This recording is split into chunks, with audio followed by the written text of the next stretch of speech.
विष्णुपादाय कृष्णप्रेष्ठाय भूतले श्रीमते भक्तिवेदान्त स्वामिनिति नामिने। नमस्ते सरस्वती देवे गौरवाणी प्रचारिणे निर्विशेष शून्यवादी पाश्चात्यदेशतारिणे वंशाकल्पतरुभ्यश्च कृपा सिन्धुभ्येव च पतितानां पावनेभ्यो वैष्णवेभ्यो नमो नमः। नमो विष्णुपादाय कृष्णप्रेष्ठाय भूतले श्रीमते भक्तिचारु स्वामिनिति नामिने। स्निग्धचेता सुपूर्णेता वाग्मीनां च रसप्लुतं प्रभुपादगतप्राण नौमि भक्तिचारुपदं। जय श्रीकृष्ण चैतन्य प्रभु नित्यानंद श्री अद्वैत गदाधर श्रीवासादि गौरभक्तवृंद। हरे कृष्ण कृष्ण कृष्ण हरे हरे, हरे राम राम राम हरे हरे। ओम नमो भगवते वासुदेवाय। ओम नमो भगवते वासुदेवाय। ओम नमो भगवते वासुदेवाय। वंदे श्रीकृष्ण चैतन्य नित्यानंद सहोदितौ गौरोदये पुष्पवन्तौ चित्रसन्धौ तमोनुदौ। हरे कृष्ण। समस्त भक्तवृंद আপনারা সব ভালো আছেন তো? শ্রীমদ্ ভাগবত মহিমামৃত আজ দ্বিতীয় দিন। তো আপনারা কাল শুনেছেন যে এইভাবে যখন নারদ মুনি চতুষ্কুমারের কাছ থেকে ভাগবত কথা শ্রবণ করেছেন, শুনলেন সুত গোস্বামী, তখন বলে কী করে সম্ভব, তিনি তো সর্বত্র পরিবহন করে বেড়ান, তিনি তো এক জায়গায় থাকেন না, তিনি কী করে শুনলেন? তো সেই ঘটনা কাহিনীটা শুনলেন। ভক্তিদেবীর প্রসঙ্গ, তার দুই সন্তান পরীর প্রভাবে বৃদ্ধ জরাগ্রস্ত হয়ে গেছিলেন, তাদেরকে প্রাণ দিলেন ভাগবত কথা শ্রবণ করানোর ফলে। চতুষ্কুমারের মুখ থেকে হরিদ্বারে আনন্দ ঘাটে গঙ্গার তীরে সে ভাগবত কথা হয়েছিল, সেখানে এসেছিলেন, ভক্তিদেবী আবির্ভাব হয়েছিল। যেখানে ভগবানের সাধুসঙ্গ হবে, ভাগবত কথা শ্রবণ হবে, সেখানে ভক্তিদেবী স্বয়ং তার দুই পুত্র জ্ঞান বৈরাগ্য নিয়ে আবির্ভূত হন। তো তখন নারদ মুনি শ্রী চতুষ্কুমারের কাছে বললেন যে এইরকম কোনো ঘটনা আছে কি না, যে এইভাবে 7 দিন ধরে ভাগবত কথা শুনে তারা মুক্তি লাভ করেছে। এরকম কোনো ঘটনা যদি থাকে, ঐতিহাসিক ঘটনা আমাকে বলুন। তখন সেই চতুষ্কুমারগণ তারা শাস্ত্র নিয়ম অবমাননাকারী এবং বিভিন্ন প্রকার পাপে লিপ্ত অসাধু ব্যক্তিগণ, যারা ক্রোধাগ্নি দ্বারা বশীভূত হচ্ছেন এবং সদা সর্বদা কামে বশীভূত হয়েছেন, তারা ভাগবত সপ্তাহ যজ্ঞ দ্বারা শুদ্ধ হবেন। তাহলে বোঝা গেল চতুষ্কুমারগণ কি বললেন? শাস্ত্র নিয়ম অবমাননাকারী, বুঝতে পেরেছেন? বিভিন্ন প্রকার পাপে লিপ্ত অসাধু ব্যক্তিরা, যারা ক্রোধাগ্নি দ্বারা বশীভূত হচ্ছেন, সবসময় ক্রোধ অগ্নি জ্বলছে এবং সর্বদা কামে বশীভূত, তারাও যদি ভাগবত সপ্তাহ যজ্ঞ অনুষ্ঠান করেন এবং সেটা শ্রবণ করেন, তারাও শুদ্ধ হবেন। এই ভাগবত কথা এত পাওয়ারফুল। আর যারা বর্ণাশ্রম ধর্ম বহির্ভূত, সততাহীন এবং ভৌতিক বাসনা জর্জরিত, যারা পিতামাতার সমালোচনা করে, বুঝতে পেরেছেন? অসূয়াপরায়ণ, হিংসাপরায়ণ, ভণ্ড মনোবৃত্তি বিশিষ্ট, অপরকে দুঃখ দিতে অত্যন্ত উৎসাহী, তারা ভাগবত সপ্তাহ যজ্ঞের অনুষ্ঠানে শুদ্ধ হবেন। আর কি বলছে? যারা সোনা চুরি করে, মদ্যপান করে, ব্রহ্ম হত্যা করে, যারা গুরুদেবের পত্নী অর্থাৎ গুরু স্ত্রীতে গমন করে, যারা অত্যন্ত নিষ্ঠুর, নির্দয়, বিশ্বাসহন্তা, নীতিজ্ঞান শূন্য, আসরিক, সদা সর্বদা প্রতারণা প্রবণ, যারা ব্রাহ্মণের ধনে জীবিকা নির্বাহ করেন তারাও এই ভাগবত সপ্তাহ যোগ করে শুদ্ধ হন। যারা শুনছেন একটু আমাকেও লিঙ্কটা পাঠাবেন, আমি সবাইকে পাঠাবো। যারা খুব একগুঁয়ে আর কলহপ্রিয়, জেদি প্রকৃতির এবং এইভাবে সবসময় কায় মনোবাক্য দ্বারা পাপ পুণ্য কার্যে নিযুক্ত হয়, অপরের ধনে জীবিকা নির্বাহ করে এবং যাদের হৃদয় অশুদ্ধ এবং ভাগবত সপ্তাহ শ্রবণের দ্বারা তারা সবাই শুদ্ধ হবেন। তাহলে বুঝে গেল, কায় মন বাক্যে যারা পাপ কার্যে যুক্ত হয়, যারা অপরের ধন দিয়ে জীবিকা চালায়, নিজের জীবিকা নির্বাহ করে সংসার চালাচ্ছে, যাদের হৃদয় অশুদ্ধ, এই ভাগবত সপ্তাহ শ্রবণের দ্বারা তারা সবাই শুদ্ধ হয়ে যাবেন।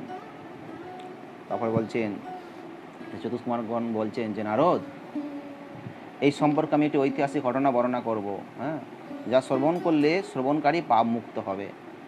বুঝতে পেরেছেন যে শ্রবণ করলে তিনিও পাপ থেকে মুক্ত হয়ে যাবেন। তাই এই ভাগবত কথা শ্রবণ করার মাহাত্ম্য বা পাওয়ার কত শক্তিশালী বুঝতে পেরেছেন? যে ভাগবত কথা শ্রবণ করলে মানুষের অশুদ্ধ হৃদয় শুদ্ধ হয়ে যাবে। সে কায় মন বাক্য, শরীর তার মন দিয়ে বাক্য দিয়ে কোনো অপরাধ করে, পাপ করে, সে তার থেকে সে মুক্ত হয়ে যাবে। সে অপর ধরনে জীবিকা নির্বাহ করেন, সেটা থেকে সে মুক্ত হয়ে যাবে পাপ থেকে। সোনাচুরি, মদ্যপান, ব্রহ্মহত্যা, গুরু স্ত্রী গমন, নিষ্ঠুর, নির্দয়, বিশ্বাস হন্তা, নীতিজ্ঞান শূন্য, আসরিক, সর্বদা প্রতারণা প্রবণ, ব্রাহ্মণের ধনে জীবিকা নির্বাহ করেন, এই ভাগবত কথা শ্রবণের ফলে তারা সব এসব দিকে মুক্ত হয়ে যাবেন। তো তখন চতুষ্কুমার বললেন, তোমাকে একটা ঐতিহাসিক ঘটনা আমি এখন তোমাকে বর্ণনা করব। তো সত্যিকারের খুব ঐতিহাসিক ঘটনা। তো তুঙ্গভদ্রা নদীর তীর, সেই জনপদ বা নগর ছিল।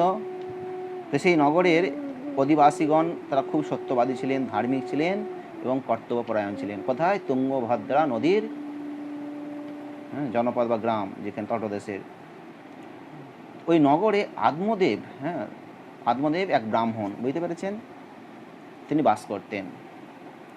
তো এই আত্মদেব ব্রাহ্মণ বেদ অধ্যয়নে এবং কর্মকাণ্ড অনুষ্ঠানে খুব দক্ষ ছিলেন, বেদ অধ্যয়ন এবং কর্মকাণ্ড। তো এই ব্রাহ্মণ সূর্যের মতো উজ্জ্বল, ধনী হওয়া সত্ত্বেও, তাহলে সূর্যের মতো উজ্জ্বল আর ধনী, ধনশালী, কিন্তু তা হওয়া সত্ত্বেও তিনি কী করেছেন না, ভিক্ষাবৃত্তি করে জীবিকা নির্বাহ করতেন। বুঝতে পেরেছেন? এক কথায় খুব কিপ্টে ছিল, তাই না? তো এই ব্রাহ্মণ আত্মদেবের তার একটি স্ত্রী ছিল, তার নাম কি? ধুন্দুলি। ধুন্দুলি। তো এই ধুন্দুলি ছিল সম্ভ্রান্ত পরিবারের কন্যা, কিন্তু বড় জেদি প্রকৃতির ছিলেন ধুন্দুলি। তার স্বভাব ছিল খুব নিষ্ঠুর এবং বাচালতা প্রিয়। এই ধুন্দুলি কী করতে? খুব বাচালতা, মানে খুব কথা বলতো, আর খুব নিষ্ঠুর, কঠোর ছিল, বুঝেছেন, মায়া দেওয়া ছিল না। কিন্তু গৃহকর্মে খুব নিপুণা, খুব এক্সপার্ট ছিলেন। কিন্তু সেটা হলে কি হবে, তার ছিল কৃপণ ও কলহপ্রিয়। বুঝতে পেরেছেন? কৃপণ আর ঝগড়াটে হয়। ধনসম্পদ ও ইন্দ্রিয়ভোগ্য বস্তুর প্রাচুর্যের পরিবেশে এই ব্রাহ্মণ ও তার স্ত্রী উভয়ই বহু আনন্দ ভালোবাসার মধ্যে বাস করছিল। তো দুজনেই কিপ্টে মিশে, তাই না, মিলে গেছে, কৃপণ। তো যাই হোক, এই ব্রাহ্মণ তাহলে কি আত্মদেব ব্রাহ্মণ আর ধুন্দুলি তার স্ত্রী, তো দুজনে খুব আনন্দ এবং ভালোবাসায় তাদের দিনাতিপাত করেছিলেন। তাদের বাড়িটা, গৃহটা খুব সুন্দর করেছিল। কিন্তু একটি তাদের অতৃপ্তির কারণ কি না, এত কিছু থাকার সত্ত্বেও, দেখুন প্রচুর টাকা পয়সা, ধন সম্পদ ছিল, তারপর সবই ঠিকঠাক ছিল, কিন্তু কিপ্টে আর ঝগড়ালু ছিল। তো যাই হোক, এত কিছু, তার গৃহ বাড়ি, সুন্দর স্ত্রীকে নিয়ে সুন্দর দিন যাপন করছিলেন, কিন্তু তাতেও তিনি অতিরিক্ত অখুশি। কেন? তাদের কোনো পুত্র সন্তান ছিল না। বুঝে গেল? তো এইভাবে পুত্র সন্তান না থাকা খুব দুঃখী তারা ছিল, ক্রমশ তারা বার্ধক্যের দিকে এগিয়ে যাচ্ছে। তখন এই ব্রাহ্মণ আত্মদেব পুত্র লাভের কামনার জন্য সে বিভিন্ন পুণ্যকর্ম করতে শুরু করলো। এখন সে কিপ্টে যে ছিল, সে দরিদ্রদেরকে দান করতে শুরু করলো, তাদেরকে গাভী, ভূমি, সোনা, বস্ত্র আদি দান করলেন। এইভাবে তার উপার্জিত অর্ধেক তিনি শুধু দানই করে দিলেন, পুণ্যকর্মের জন্য, ধর্ম অনুষ্ঠানের জন্য ব্যয় করছেন। তথাপি কোনো সন্তান হলো না। এই জন্য উৎকণ্ঠিত আশাহত চিত্তে কাল যাপন করতে লাগলেন। একজনকে আমাকে এই লিঙ্কে পাঠান।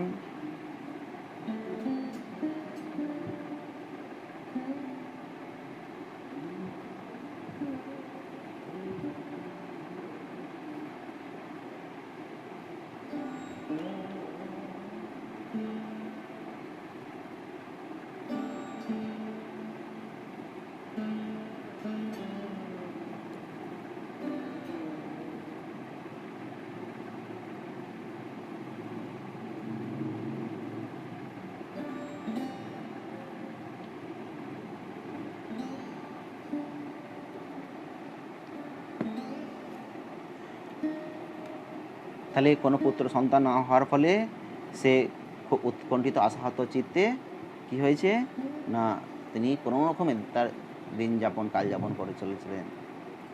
এইভাবে তার ব্যথিত ভগ্ন চিত্তে অবশ্যই তিনি একদিন গৃহত্যাগ করলেন, করে বনে চলে গেলেন। সূর্যদেব তখন মধ্য গগনে উপস্থিত, আর সেই দ্বীপ প্রহরে সে তৃষ্ণার্ত একে ব্রাহ্মণ আত্মদেব সেটা পুষ্করণী পুকুরের দিকে পৌঁছালেন। দুপুরবেলা প্রচণ্ড তৃষ্ণার্ত, আর এদিকে সন্তানহীন, পুরো ক্লান্ত, ব্যথিত হয়ে তিনি এইভাবে বিষণ্ণ, দুর্বল, ক্লান্ত ছিলেন। তো জলপান, সে পুকুরে জল পুষ্করিণীতে জলপান করে তিনি পাশে এটি গাছের নিচে বসেছিলেন, বিশ্রাম করছিলেন। তো একসময় দেখেছিলেন যে এক সন্ন্যাসী তিনি এসেছেন ওই পুকুরে জলপান করার জন্য। তো ব্রাহ্মণ আত্মদেব এই সন্ন্যাসীর কাছে গিয়ে দীর্ঘ নিঃশ্বাস তিনি ছাড়লেন, ছেড়ে তার চরণে পড়ে গেলেন। সন্ন্যাসী জিজ্ঞাসা করছে, আরে ব্রাহ্মণ, তুমি এত উদ্বেগের সঙ্গে কেন কাঁদছো? তোমার কি সমস্যা হয়েছে? সন্ন্যাসী তখন সে ব্রাহ্মণটিকে জিজ্ঞাসা করছেন। ব্রাহ্মণ বললেন, মহারাজ, আমি আমার পূর্বজন্মের পাপের ফল এখন আমি ভোগ করছি। এমনকি আমার পূর্বপুরুষেরা এত উৎকণ্ঠিত আছেন যে যখন আমি জল তর্পণ করি তা তারা গ্রহণ করতে চান না, গ্রহণ বন্ধ করেন না, সুখে গ্রহণ করেন না। কেন? যেহেতু আমি সন্তানবিহীন, আমার কোনো সন্তান নেই। তাই আমি দুর্দশাগ্রস্ত হয়েছে যে মনে হচ্ছে আমার জীবন সম্পূর্ণ বিফল হয়ে গেছে। আমি এখন, যেহেতু আমার কোনো পুত্র সন্তান নেই, তাই আমি এই জীবন বিসর্জন দিতে এসেছি। পুত্র বিনা এই জীবন জঙ্গল সদৃশ। সেই গৃহের ধন সম্পদ সব কিছু পাথরের বোঝা মাত্র। আমার গৃহে যদি কোনো পুত্র না থাকে তাহলে এই গৃহের ধন সম্পদ একটা পাথর। তো বাস্তবিক পক্ষে পুত্রহীন গৃহ অত্যন্ত অমঙ্গলজনক। তাই হে মহারাজ, আমার দ্বারা রক্ষিত গাভীও বন্ধা হয়ে থাকে। আমার আন্ডারে যে গাভীগুলো তারাও বন্ধা হয়ে যাচ্ছে। আর আমি যে গাছগুলো লাগাই, গাছে ফুলও ধরে না, ফলও হয় না। তাই হে মহারাজ, আমার কোনো পুত্র নেই, তাই আমি বড় হই হতভাগ্য। তাই আমার জীবনে আর কোনো কর্ম নেই, অবশিষ্ট নেই, কোনো প্রয়োজন নেই। আমি এখন জীবন ত্যাগ করব। বোঝা গেল? সে ব্রাহ্মণ আত্মদেব তিনি এইভাবে দৃঢ় নিশ্চয় করেছেন, যেহেতু তার পুত্র নেই, তার ফলে তার অবহেলা, তারা থেকে কিছু গ্রহণ করে না, তিনি অপয়া, এরকম বিভিন্ন রকম সব হয়েছে। তাই সেই ব্রাহ্মণের চরণ ধরে কাঁদতে কাঁদতে তিনি সে প্রার্থনা করছেন, তার দুঃখের কথা তিনি প্রদান করছেন। আর শেষে কী বললেন? আমি আমার জীবন ত্যাগ করব। সেই কথা বলে সেই আত্মদেব ব্রাহ্মণ খুব করুণভাবে কাঁদছেন। আর আপনারা জানেন, ব্রাহ্মণ বা সন্ন্যাসী বৈষ্ণবদের হৃদয় তো খুবই দয়ালু হয়। বাঞ্ছা কল্পতরুর বৎস বৈষ্ণবেরা কৃপা সিন্ধু বচ, এ বচ তার কৃপার সাগর, দয়ার সাগর, পতিতানং পাবনেভ্য। তাই সেই সন্ন্যাসী তিনি তার হৃদয় করুণায় পূর্ণ হয়ে উঠল। আর এটা সাধারণ সন্ন্যাসী ছিলেন না, তিনি ছিলেন সিদ্ধ যোগী পুরুষ, মহাত্মা। তো সেই সেই যোগী পুরুষ সন্ন্যাসীটি এই ব্রাহ্মণের কপালটা দেখছে, খুব ভালো করে দেখছে, দেখে কি বলছে, দেখো ব্রাহ্মণ, তোমার এই কপালটা আমি ভালো করে দেখে অবগত হলাম, হ্যাঁ, তোমার বৃত্তান্ত জেনে, কি না তুমি পুত্র লাভে আসক্তি ও বাসনা ত্যাগ করো। তিনি কি বলছেন যে তুমি পুত্র সন্তান আসক্তি লাভে এটা তুমি ত্যাগ করো, হ্যাঁ, আর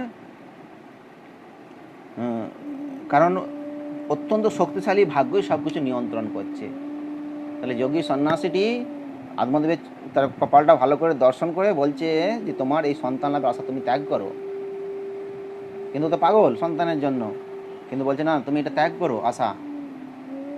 কেন? আমাদের ভাগ্যই সব কিছু আমাদের নিয়ন্ত্রণ করে। তো বিচার বুদ্ধি সম্পন্ন হয়ে এই সংসারের প্রতি তুমি আসক্তি ত্যাগ করো। হে ব্রাহ্মণ, আমি তোমার ভবিষ্যৎ ভাগ্য সম্বন্ধে পুরোপুরি আমি জেনেছি, অবগত হয়ে গেছি। আমি নিশ্চিত যে আগামী 7 জন্ম, কত 7 জন্ম ধরে তুমি কোনো সন্তান লাভ করবে না। যেমন পূর্বকালে কে ছিল? রাজা সগর, তার সগর অঙ্গ পুত্র লাভে অসমর্থ, তারা বারবার দুঃখ হয়ে জর্জরিত হয়েছিলেন। তাই হে সন্ন্যাসী বলছেন, হে ব্রাহ্মণ ঠাকুর, গৃহস্থ জীবনে তুমি সুখী আশা ত্যাগ করো। ত্যাগময় জীবনে যথার্থ আনন্দ আছে। তাহলে কি বলেন সন্ন্যাসীটি গৃহস্থ ব্রাহ্মণ আত্মদেবকে, যে গৃহস্থ জীবনে তোমার সুখ নেই, গৃহস্থ ত্যাগ করে তুমি সন্ন্যাসী জীবন, ত্যাগময় জীবন যাপন করো, তাতে তুমি যথার্থ একদম পারফেক্ট আনন্দ পাবে। তখন ব্রাহ্মণটি বললে, আচ্ছা স্বামীজি, এইরূপ বিচার বিবেচনার কি মূল্য আছে বলুন তো? সন্ন্যাস জীবনে কি কোনো আনন্দ রস নেই?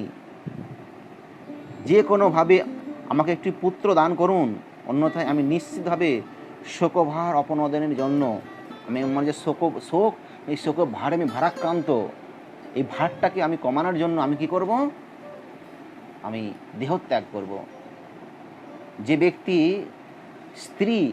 ব্যক্তি মানে পুরুষ স্ত্রী এবং পুত্র সুখ অনুভব করতে পারে না, সে কেবল একটি মরুভূমিতে বাস করে।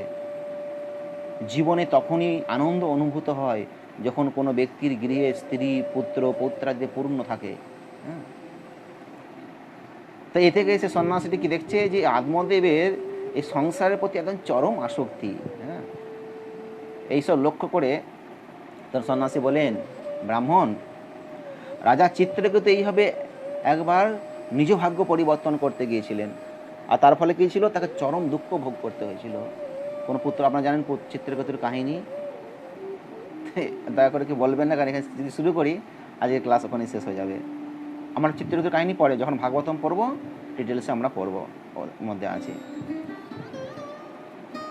তাহলে এই চিত্রকেতু তাকে বারণ করা হয়েছিল, কিন্তু তবুও সে জোর জবরদস্তি তার নিজের ভাগ্য পরিবর্তন করতে চেয়েছিল। সন্তান ছিল না কপালে, হ্যাঁ, তার সন্তানই তার দুঃখ হবে, কিন্তু না, তবুও তাই সন্তান চায়। তার ফলে তার বড় দুঃখ হয়েছিল। তো এই যে ভাগ্য বিধাতা, এ বড়ই শক্তিশালী। হ্যাঁ,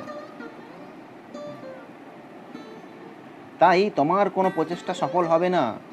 তোমার পূর্ব সঞ্চিত অদৃষ্টের জন্য তুমি কোনোভাবেই এই জন্মে পুত্র সুখ লাভ করতে সমর্থ হবে না। শ্রী ব্রাহ্মণ সন্ন্যাসী ঠাকুর কি বললেন, যে তোমার যে পুত্র হচ্ছে না, হ্যাঁ, এটা পূর্বজন্মের কর্ম অনুসারে। আর এটা তো বলেই দিই, তোমার এই জন্ম নয়, 7 জন্ম তোমাকে এইভাবে নিঃসন্তান হয়ে থাকতে হবে। কিন্তু আমি দেখছি তুমি এই বিষয়ে খুব জেদি ও আসক্ত হয়ে পড়েছো। সন্ন্যাসী কি দেখছে, যে ব্রাহ্মণ আত্মদেব একদম খুব জেদি, এত এইসব কিছু বলতে তার মাথায় ঢুকছেই না, এত আসক্তি তার পুত্রের জন্য।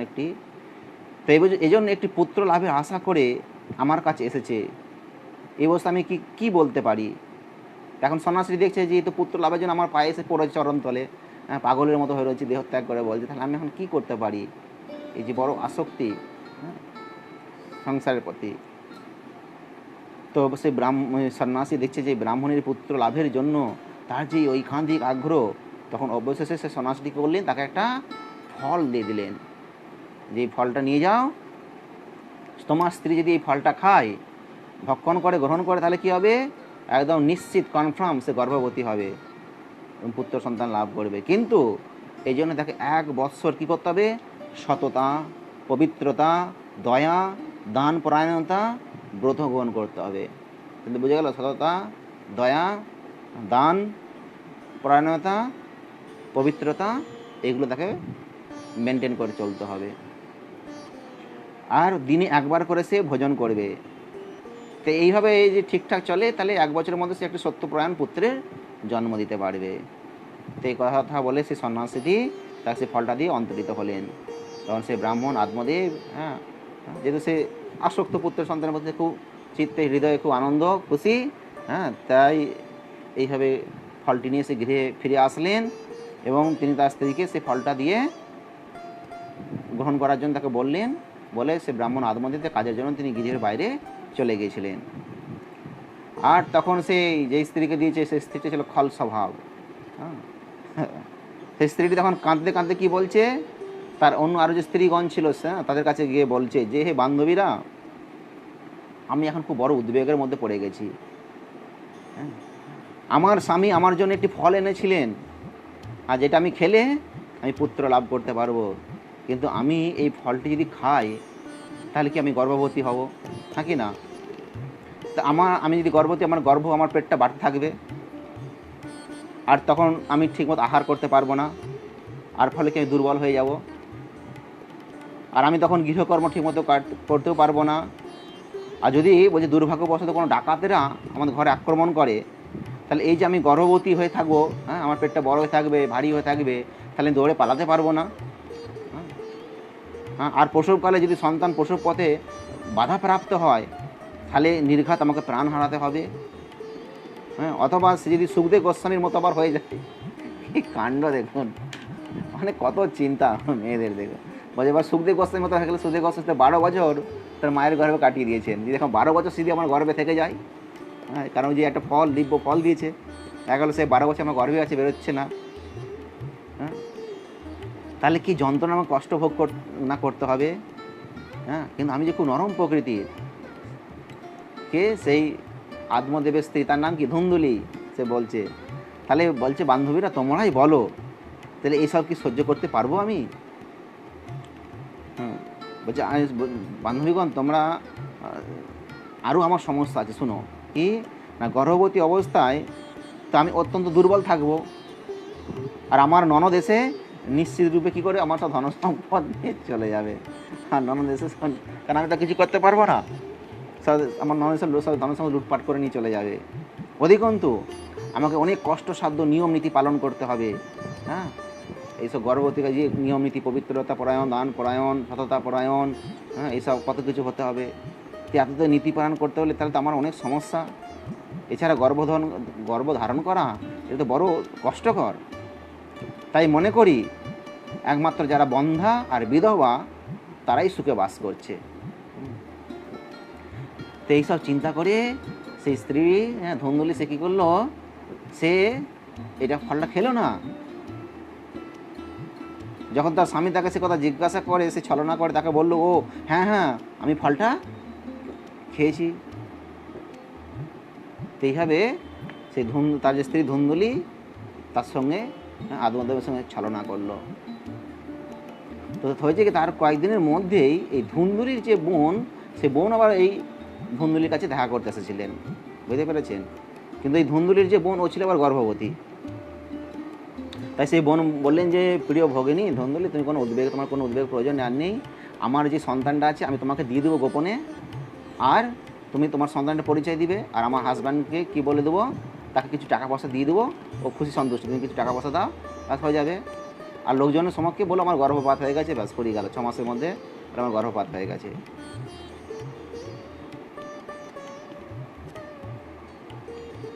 বুঝতে পেরেছেন? এইভাবে পুরো প্ল্যানিং তৈরি করে ফেলো ধুন্দুলি তার বোনের সাথে।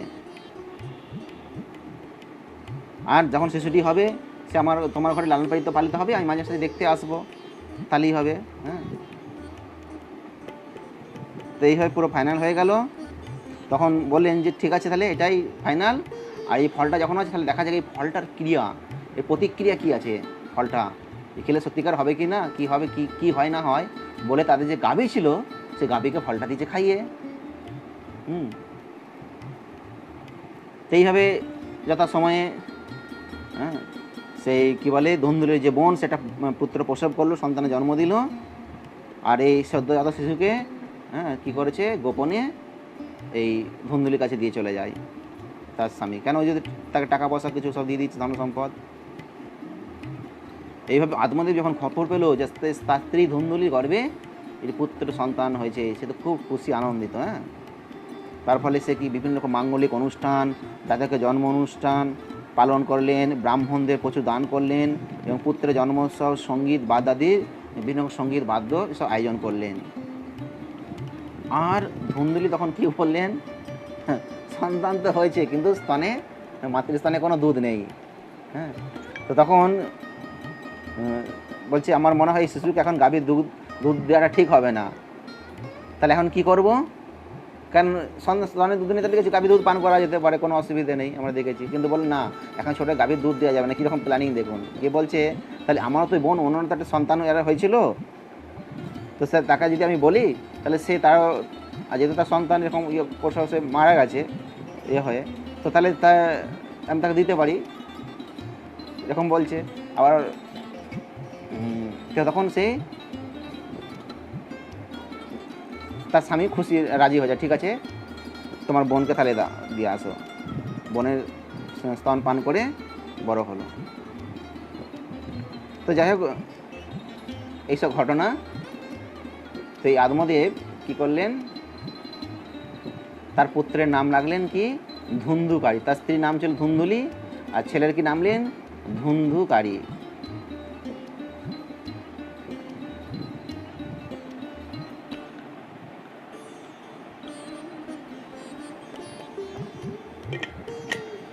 কাণ্ড হচ্ছে এই যে ফলটা সে গাভীকে খাইছিল, গাভীটা ধীরে ধীরে গর্ভবতী হয়ে গেছে, বুঝতে পেরেছেন? এবং সে পরবর্তীকালে সে গাভীটি একটি মানব শিশু প্রসব করলো। এই চারদিকে তো আনন্দ, সবাই ভাবছে, বলছে কি এই আদমদেব তো মহাভাগ্যশালী, মহাভাগ্যবান, তার সন্তান নেই করে এখন দুটি সন্তান। এখন তার ঘরের গাভীও সেও মানব শিশু জন্ম দিচ্ছে, মানব সন্তান জন্ম দিচ্ছে, বুঝতে পেরেছেন? তো এই বছর প্রশংসা, তার ভাগ্য, তার সব বর্ণনা কথা শুরু করেছেন। তো যেহেতু সেই গাভীটির কী হয়েছে, যে মানুষের জন্ম দিয়েছে, কিন্তু সে সব মানুষের মতো, কিন্তু তার যে কান দুটো ছিল, কান দুটো একদম অবিকল গরুর মতো। এই জন্য নাম দিয়েছে তার কান দুটো গরুর মতো, সেটা নাম দিচ্ছে গোকর্ণ। বোঝা গেল তাহলে ঘটনাটা?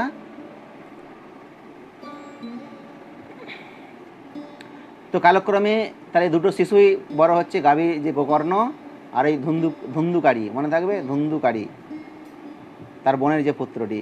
কিন্তু এখন তো পরিচয় আপনার আদমদেবেরই সন্তান হিসাবে। তো এই গোকর্ণ বুদ্ধিমান আর পণ্ডিত ছিল, কিন্তু ধুন্ধুকারী হয়ে উঠল দুষ্ট আর খল স্বভাব। বুঝে গেল? সে ব্রাহ্মণের মতো আচার ব্যবহার কিছুই করতো না, শুদ্ধতার নিয়ম পালন করতো না, তার কাছে ভক্ষ অভক্ষের খাদ্য অখাদ্যের কোনো বিচারই ছিল না। ব্রাহ্মণের সন্তান হয়ে কোনটা খাওয়া উচিত, কোনটা খাওয়া উচিত নয়, কোনটা খাদ্য অখাদ্য কোনো বিচার ছিল না। আর খুব ক্রোধী ছিল কে, ওই ধুন্ধুকারী। সে অপ্রয়োজনীয় বস্তু সংগ্রহ করত, এমনকি মৃত স্পর্শ করা খাদ্য খেত, কোনো মৃত মানুষের স্পর্শ করা খাদ্য। সে চুরি করতে খুব দক্ষ হয়ে উঠল। অপরের প্রতি সে ছিল অত্যন্ত ঈর্ষা ও হিংসাপরায়ণ। সময় সময় সে সংগোপনে গিয়ে পরের বাড়িতে আগুন লাগিয়ে দিতে দ্বিধা করতো না। বুঝতে পেরেছেন? এই ধুন্ধুকারীর অ্যাকচুয়ালি তো এটা তো আদমদেবের পুত্র নয়, পুত্রটা হচ্ছে তার স্ত্রীর বোনের, ধুন্দুলির বোনের সন্তান। তো তাহলে অন্য ঘরে আগুন লাগিয়ে দেওয়া, এসব অখাদ্য কুখাদ্য গ্রহণ করা, ঈর্ষা হিংসাপরায়ণ এসব করতো। কখনো কখনো অপরের শিশুকে অপহরণ করে কুয়োর মধ্যে ফেলে দিত। সে এই হিংসাত্মক কার্যকলাপ করে আনন্দ লাভ করত। সে সবসময় নিজের কাছে অস্ত্র নিয়ে ঘুরে বেড়াতো। সে আনন্দের সঙ্গে অন্ধ এবং প্রতিবন্ধীদের নানাভাবে নির্যাতন করত। আর চণ্ডালদের সঙ্গে সে বিশেষভাবে বন্ধু স্থাপন করত। তো ক্যারেক্টারটা হচ্ছে এরকম, চণ্ডালদের সঙ্গে বন্ধু স্থাপন। তো সে একদল কুকুর পুষত এবং বারংবার শিকার করতে যেত। তাহলে কুকুর পোষা আর পোষা বুঝতে পেরেছেন কি ক্যাটাগরি? তো ধুন্ধুকারী বেশ্যাসক্ত ছিল। এইভাবে সে তার সমস্ত পৈতৃক সম্পত্তি অপচয় করে ফেললো। তাহলে এই যে বাবা কৃপণ ছিল, মা বাবা কৃপণ, আর দেখুন কি জুটলো তাদের কপালে। তাহলে বাবা মার যে অর্থ সম্পত্তি এইভাবে উচ্চ নিধি চলে গেল। সেই জন্য টাকা পয়সা যা আছে ভগবান বৈষ্ণবদের সেবা করা, হ্যাঁ, এগুলো করা উচিত। করলে তাহলে কী হবে, ঠিকঠাক থাকবে। নাহলে এইসব কৃপণের মতো রাখবেন আর এসে এরকম কেউ না কেউ এসে যাবে, কিছু হয়ে যাবে, সব শেষ করে দিয়ে চলে যাবে। আর ধীরে ধীরে সে ধুন্ধুকারী আরও নিষ্ঠুর স্বভাব সম্পন্ন হয়ে উঠল। এইভাবে কিছুকাল পর অকস্মাৎ একদিন সে তার পিতামাতাকে প্রহার করল। তারপর গৃহের যত বাসনপত্র যা ছিল সব বিক্রি করে দিল। এইভাবে আত্মদেবের সমস্ত ধনসম্পদ নিঃশেষ করে দিল। বুঝতে পেরেছেন? তখন আত্মদেব অনুশোচনা করতে লাগলো, হায় হায়, আমার স্ত্রী বন্দা থাকলেই ভালো হতো, পুত্র সন্তান যদি না হতো তাহলেই ভালো ছিল। হ্যাঁ, কোনো পুত্র না থাকার থেকে এইরকম বদমাস পুত্র থাকা অত্যন্ত দুঃখের। কারো যদি পুত্র যদি না থাকা দুঃখের, কিন্তু এরকম বদমাস যদি পুত্র হয় তাহলে সেটা আরও দুঃখের যন্ত্রণার হয়ে ওঠে। তাহলে আমি এখন কী করব, কোথায় যাব? হ্যাঁ, এই সংকটজনক পরিস্থিতিতে কেই বা আমাকে সাহায্য করবে? হায় কি আমার ভাগ্য! আমি আমার নিজের পুত্রের দ্বারা এখন পীড়িত হচ্ছি, এখন প্রাণ বিসর্জন ছাড়া আমার আর কোনো উপায় নেই। আর আমি প্রস্তুত প্রাণ বিসর্জন করতে পুত্রের জ্বালায়। দেখুন কি অবস্থা। সেই সন্ন্যাসী ঠাকুর তার কপাল দেখে বারবার সে বলেছে, করেছে, কিন্তু তবুও সে পুত্র শ্রেণী মোহে অন্ধ হয়ে সে পুত্রের জন্য পাগল হয়ে উঠেছিল। বললো, উদাহরণ দিল যে চিত্রকূটের জীবনে এরকম দুর্ভাগ্য ঘটেছে, এরকম হয়েছে, কিন্তু তারপর সে শুনল না। তো যাই হোক, এইভাবে যখন সেই ব্রাহ্মণ আত্মদেব অনুশোচনা করছিলেন, তখন সেখানে সেই গোকর্ণ এসে উপস্থিত হলো। গোকর্ণ তাকে উপদেশ দিতে শুরু করলো, পিতা, এই সংসার মোহ এবং দুঃখে পরিপূর্ণ, মূল্যহীন। কে যে পুত্র সম্পদ আদির প্রকৃত মালিক, সেই বিষয়ে আপনার ভালোভাবে বিচার করা উচিত। প্রকৃতপক্ষে এই যে পুত্র, এই পুত্র সম্পদের প্রকৃতপক্ষে মালিকটা কে, এটাকে বিচার করতে হবে। যারা ভৌতিক বস্তু সম্পদের প্রতি আসক্ত, তারা দিন রাত প্রজ্বলিত ঘৃত প্রদীপের মতো দগ্ধীভূত। তাহলে বুঝে গেল, এই ভৌতিক সম্পদের প্রতি যে আসক্ত, সে বলছে দিন রাত প্রজ্বলিত ঘৃত প্রদীপের মতো জ্বলছে। সে ইন্দ্র হোক আর সারা ব্রহ্মাণ্ড অধিপতি হোক, ব্রহ্মাই হোক, কেউ সুখ পায় না। কেবল যারা সন্ন্যাস অবলম্বনে নির্জনে বাস করেন, একমাত্র তারাই শান্তি লাভ করেন। তাহলে সন্ন্যাস আশ্রম করে নির্জনে বাস করেন, তারাই শান্তি পাচ্ছে, তাছাড়া কেউ শান্তি পাচ্ছে না। তাই এই আমার স্ত্রী, এই আমার পুত্রাদি এইরূপ অজ্ঞানতা পরিত্যাগ করুন। এই মোহের বশবর্তী হয়ে জীবন নরকগামী হয়। এই শরীর একদিন নষ্ট হয়ে যাবে, তাই জঙ্গলে গিয়ে বাস করুন। এইভাবে গোকর্ণ সেই ব্রাহ্মণ আত্মদেব তাকে উপদেশ প্রদান করলেন। তো এই গোকর্ণে এসব কথা শুনে আত্মদেব বনগমনের জন্য সিদ্ধান্ত নিলেন। তিনি জিজ্ঞাসা করলেন, হে আমার প্রিয় পুত্র, দয়া করে বলো, আমি বনে গিয়ে কি করব? আমি অত্যন্ত মূর্খ এবং কর্মকাণ্ড সম্বন্ধী অনুষ্ঠানের প্রতি অত্যন্ত আসক্ত। এখন আমি সর্বহারা হয়ে এই গৃহ অন্ধকূপের বন্ধনে পতিত হয়েছি। তুমি অত্যন্ত করুণাময়, দয়া করে আমাকে এই অবস্থা থেকে উদ্ধার করো। তাহলে বুঝতে পেরেছেন এখন আত্মদেবের কি ভয়ঙ্কর পরিস্থিতি। এখন সে গোকর্ণের কাছে সমর্পণ। আমাকে বলো কোথায় যাব, কি করব, কি করতে হবে, সব আমাকে সব ঠিকঠাক করে বলে দাও, যাতে করে আমি এই অবস্থা থেকে উদ্ধার প্রাপ্ত হতে পারি। গোকর্ণ বললেন, হে পিতা, এই শরীরটি কেবল হাড়, চর্বি, রক্ত, মাংস দিয়ে তৈরি, এছাড়া আর কিছুই নেই। তাই তুমি এই শরীর, এই স্ত্রী, এই পুত্র, যে তোমার এই রূপ বিচার, এটা করো না। এটাই তোমার স্ত্রী, এই তোমার পুত্র, এই বাড়ি, এই সব, এইসব কিছু বিচার করো না। দিন রাত্রি ভৌতিক জগতের অনিত্যতা সম্বন্ধে চিন্তা করো। তুমি দিন রাত্রি যে জগতের সব কিছু অনিত্য, তাই না? আজ আমি এখন আছি, কিন্তু অনিত্য, চলে যেতে হবে, সব ছেড়ে চলে যেতে হবে, সব ছেড়ে, মানে এরা হাতে থেকে যে আমাকে ছেড়ে চলে যেতে হবে। সে অনিত্য জড়বস্তু, এটা বারবার চিন্তা করতে আমাদের, ভাবতে হবে। এইভাবে সমস্ত কিছুর প্রতি অযথা আসক্তি পরিত্যাগ করো আর বৈরাগ্য অবলম্বনপূর্বক পরমেশ্বর ভগবানের ভক্তিমূলক সেবায় নিয়োজিত করো। এভাবে বৈরাগ্য অবলম্বন করে পরমেশ্বরের ভগবানের সেবার প্রতি নিযুক্ত হও। ভক্তি সর্বশ্রেষ্ঠ ধর্ম, তাই তার শরণ গ্রহণ করো এবং অন্য সমস্ত লৌকিক ধর্ম পরিত্যাগ করো। তাহলে সেই গোকর্ণ হ্যাঁ ব্রাহ্মণ আত্মদেবকে সুন্দর উপদেশ প্রদান করলেন। বুঝতে পেরেছেন, জগৎ সব কিছু অনিত্য, অস্থায়ী, এই প্রতি আসক্তি ত্যাগ করো। আর ভক্তি হচ্ছে সর্বশ্রেষ্ঠ ধর্ম, তার শরণ গ্রহণ করো। আর সে লৌকিক ধর্ম এগুলো পরিত্যাগ করতে হবে। সমস্ত প্রকার ইন্দ্রিয় তৃপ্তির বাসনা, ধন সম্পদের প্রতি লোভ পরিত্যাগ করে সাধু সন্তদের সেবা করো। ইন্দ্রিয় তৃপ্তি, ধন সম্পদের লোভ পরিত্যাগ কী বলছে? সাধু সন্ত যারা, তাদের সেবা করতে বলছে। অপরের দোষ দর্শন করো না, বা অপরের দোষ নিয়ে মাথা ঘামিও না। অপরের দোষ দর্শন করতে বারণ করছে, আর অপরের দোষ নিয়েও মাথা ঘামাবার দরকার নেই। কে কী করছে কী হচ্ছে কোনো দোষ দেখার কারো দরকার নেই, মাথা ঘামানোর কোনো দরকার নেই। সম্পূর্ণরূপে ভগবানের সেবায় নিয়োজিত হও এবং সদা সর্বদা তার পবিত্র লীলামৃত্য শ্রবণ আস্বাদন করো। গোকর্ণ কী বললেন? এইসব পরনিন্দা পরচর্চা না করে সবসময় ভগবানের কথা আস্বাদন করো। ভগবানের যে পবিত্র লীলামৃত, যেন আমরা আসলে শ্রীকৃষ্ণ লীলামৃত, রাধারানীর কথা লীলামৃত আমরা সব আলোচনা করেছি। তো এইভাবে বলছে সে লীলামৃত কথা আস্বাদন করতে থাকো। এইসব লৌকিক সব কিছু পরিত্যাগ করে ধর্ম। তো আত্মদেব তার পুত্রের উপদেশে প্রভাবিত হয়ে তিনি কী করলেন? গৃহ পরিত্যাগ করলেন। তিনি 60 বছরের বৃদ্ধ হলেও মহানিষ্ঠা অবলম্বন করে তিনি বনে গমন করলেন। তাহলে আত্মদেবের বয়স তখন কত ছিল? 60 বছর। 60 বছর বয়সে তিনি গৃহত্যাগ করে বনে প্রবেশ করলেন। দিন রাত্রি আত্মদেব ভগবানের সেবায় নিযুক্ত হয়ে গেলেন। তিনি নিয়মিত শ্রীমদ্ ভাগবত দশম স্কন্ধ পাঠ করতেন।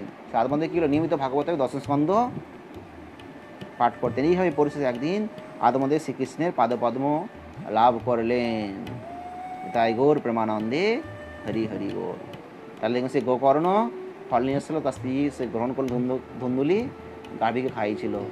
গাভীও পুত্র সন্তান দিয়ে সেই পুত্র এখন কীভাবে প্রভাবিত করলেন, তাকে মুক্তির পথে পৌঁছালেন। তো সুত গোস্বামী বললেন যে, হে সৌনক, আত্মদেব বনে গমন করার পর একদিন ধুন্ধুকারী তার মাকে ভীষণভাবে প্রহার করে তার কাছ থেকে সমস্ত ধনসম্পদ দাবি করলো এবং তাকে পুড়িয়ে মারবার ভয় দেখালো।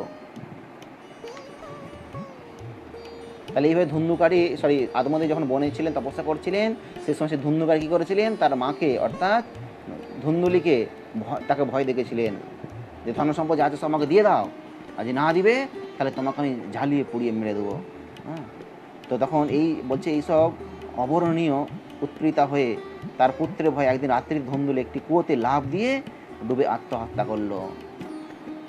তাহলে তার পুত্রের ভয়ে তখন কী করলো? তার মা কী করেছে? কুয়োর মধ্যে ঝাঁপ দিয়ে আত্মহত্যা করলেন। তাহলে বুঝতে পারছেন ঘটনা, সংসারের ঘটনা বুঝতে পারছেন? রণা জয় প্রভু, হরে কৃষ্ণ। শুনছেন তো? সাধু স্বভাব গোকর্ণ যে সুখ বা দুঃখের দ্বারা প্রভাবিত ছিল না এবং কাউকে মিত্র বা শত্রু বলে মনে করতো না, সে গৃহ পরিত্যাগ করে তীর্থযাত্রা করতে চলে গেল। তাহলে এইভাবে দেখুন, গোকর্ণ যদি তার পিতাকে আত্মদেবকে যদি ইমপ্রেশন যদি না করতো, যদি ঘর থেকে না যেত, তাকেও মরতে হতো। তো তিনি বেঁচে গেলেন, কিন্তু তার মা তো আর বাঁচাতে পারলেন না, তার স্ত্রীকে। তো গোকর্ণ এইভাবে কী করলেন না, তিনিও একদিন কাহু কিছু কিন্তু তার তো কোনো শত্রু মিত্র নেই, আর সুখ দুঃখ তারা প্রভাবিত ছিল না। তো এইভাবে তিনি গৃহ পরিত্যাগ করে তীর্থযাত্রায় বেরিয়ে গেলেন। তো ধুন্ধুকারী তখন সেই গৃহে কি করলেন? ধুন্ধুকারীটাকে ওই যে ধুন্দুলি যে বদমাইশি করে তার বোনের পুত্রটাকে নিয়েছিল, সেই ধুন্ধুকারী সে এখন 5টা বেশ্যা নিয়ে এসেছে ঘরে, বুঝতেছেন? 5টা বেশ্যা নিয়ে এসে সেখানে তাদের সঙ্গে দিন যাপন করছে নিরন্তর ইন্দ্রিয় তৃপ্তির জন্য, যেন তেন প্রকারণে। আর তার ফলে কী হচ্ছে? ইন্দ্রিয় তৃপ্তির জন্য 5টা স্ত্রীকে খাওয়াতে হবে, পড়াতে হবে, নিজে ইন্দ্রিয় খাওয়া দাওয়া সব কিছু করতে হবে। তার ফলে কী হচ্ছে? সে 5টা স্ত্রীর জন্য তাকে সে যেন তেন প্রকারে তাদের ধন সম্পদ অর্থ সংগ্রহ করা, লুণ্ঠন করা, এসব শুরু হলো। এই জন্য তার সমস্ত জ্ঞান ক্রমশ অপহৃত হয়ে গেল। এইভাবে ধুন্ধুকারী নিষ্ঠুর ও চরম অসৎ কর্মে নিরত হয়ে গেল। তাহলে বোঝা গেল ধুন্ধুকারী কী হলো? এখন চরম এক অসৎ কর্মের দ্বারা প্রভাবিত হয়ে পড়ল। তো তারপর একদিন সে বেশ্যাগুলো 5টা বেশি বেশ্যা অনুরোধ করলো, কি না বিভিন্ন প্রকার অলংকার এনে দেওয়ার জন্য। আমাদেরকে অনেক অলংকার এনে দিতে হবে। তো ধুন্ধুকারী সম্পূর্ণভাবে কামান্ধ হয়ে এবং মৃত্যুর প্রতি ভ্রুক্ষেপ না করে, হ্যাঁ, সে কোনোভাবে তাদের মনস্কামনা পূরণের জন্য সে চলে গেল। তাদের খুশি করার জন্য সে কী করেছে, ধন সম্পদ চুরি করছে। হ্যাঁ, তাদের সুন্দর পোশাক অলংকার কিনে নিয়ে আসছে। সেই চুরি জিনিসগুলি পাওয়ার পর এক রাত্রে এক বেশ্যা, হ্যাঁ, সেই বেশ্যাগুলো কী করছে, একদিন রাত্রে তারা বিচার করে দেখছে কি যে ধুন্ধুকারী সবসময় অপরের ধন অপহরণ করছে। তারপর যথাসময়ে রাজা তাকে ধরে তার সমস্ত ধন সম্পত্তি বাজেয়াপ্ত করে নিয়ে চলে যাবে আর তাকে ফাঁসি দেবে। এর থেকে ভালো একে মেরে ধন সম্পদ নিয়ে আমরা অনেক দূর দেশে কোথাও পালিয়ে যাই। দেখুন কি পরিস্থিতি। এইভাবে চিন্তা করে একদিন রাত্রে ধুন্ধুকারী ঘুমিয়েছিল আর তারা তা কী করেছে, দড়ি দিয়ে বেঁধে ফেললো এবং গলায় ফাঁস দিয়ে শ্বাস রোধ করে মারতে চেষ্টা করলো। কিন্তু সে সহজে মরছিল না। তাদেরকে বেশ্যারা অত্যন্ত ভয়ে উদ্বিগ্ন হয়ে পড়ল। তারপর তার একটা জ্বলন্ত কাঠ এনে তার মুখের মধ্যে প্রবেশ করালো। কি ভয়ঙ্কর দেখুন। সেই কাঠ তাকে ক্রমশ দগ্ধ করতে লাগলো। অবশেষে অশেষ কষ্টের পর ধুন্ধুকারী প্রাণ হারালো। বুঝতে পেরেছেন? এ হয়ে সে লোকের সম্পদ অপহরণ করে চুরি ডাকাতি করে নিয়ে এসে 5টা বেশ্যার সঙ্গে তার মাকে তো মেরেই ফেললো আর বাবাকে ঘর থেকে তাড়িয়ে দিল।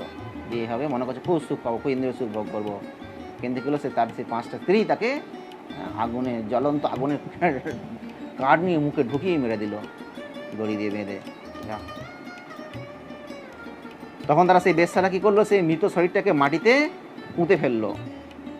বাস্তবিকপক্ষে নারীরা দুঃসাহসী হতে পারে, তাদের মন বোঝা খুবই দুষ্কর। কেউ বুঝতে পারলো না ধুন্ধুকারীর কি হলো। কেউ জিজ্ঞাসা করলে বেশ্যারা বলল যে তার স্বামী অর্থ উপার্জনে বহু দূর দেশে গেছেন, 1 বছর পর ফিরে আসবেন। তো বুদ্ধিমান লোকেরা কখনো অসতী নারীর কথা বিশ্বাস করে না।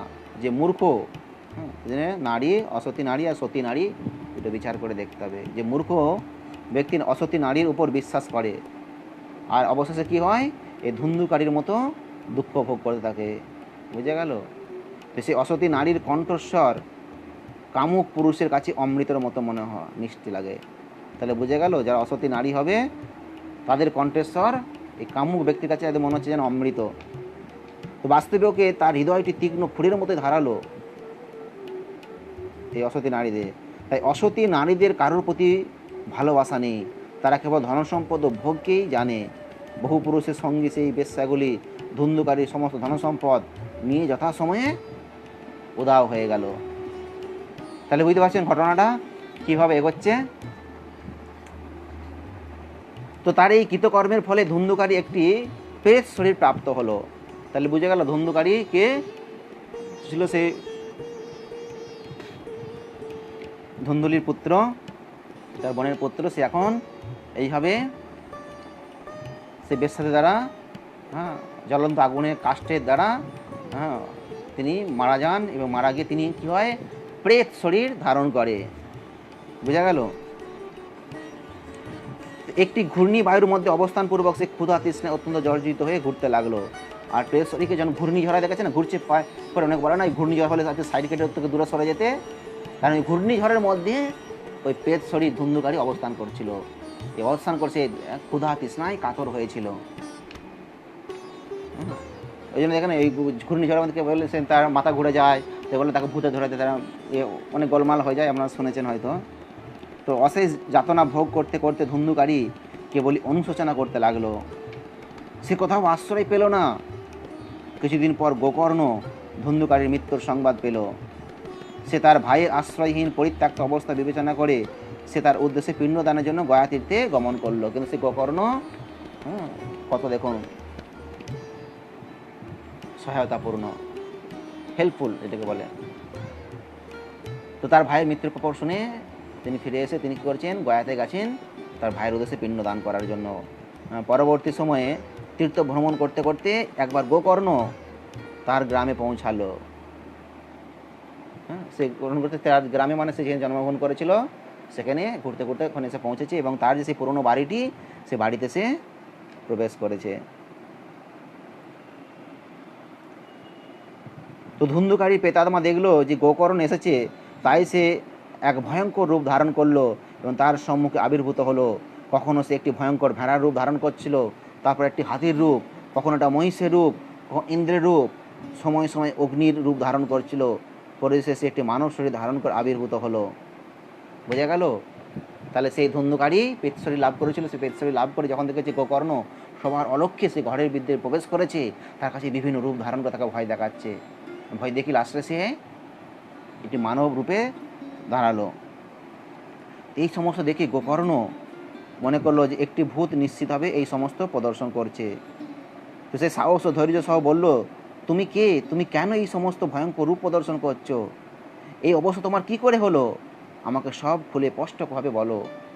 তুমি কি ভূত, নাকি তুমি একটি অপদেবতা অথবা একটি অসুর? সুত গোস্বামী বলছেন, যখন গোকর্ণ এরকম প্রশ্ন জিজ্ঞাসা করছে, কাকে?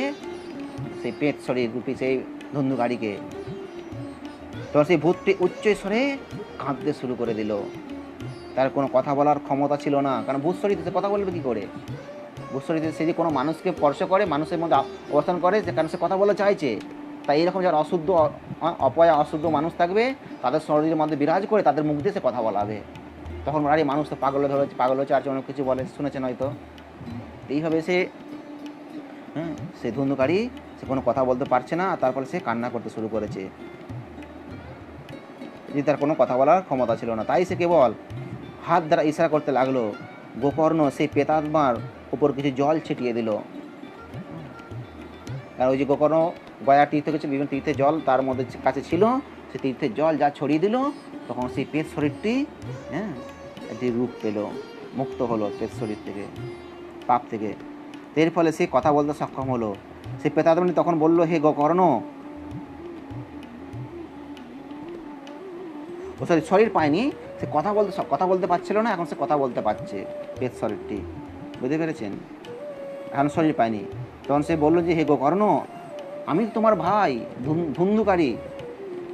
আমার কুকর্মের জন্য আমি এখন সম্মানীয় ব্রাহ্মণ জন্মে থেকে পতিত হয়েছি। আমি ব্রাহ্মণ পরিবার থেকে, কিন্তু তার থেকে আমি পতিত হয়ে গেছি। অজ্ঞানের বশবর্তী হয়ে আমি বহু লোককে বধ করেছিলাম।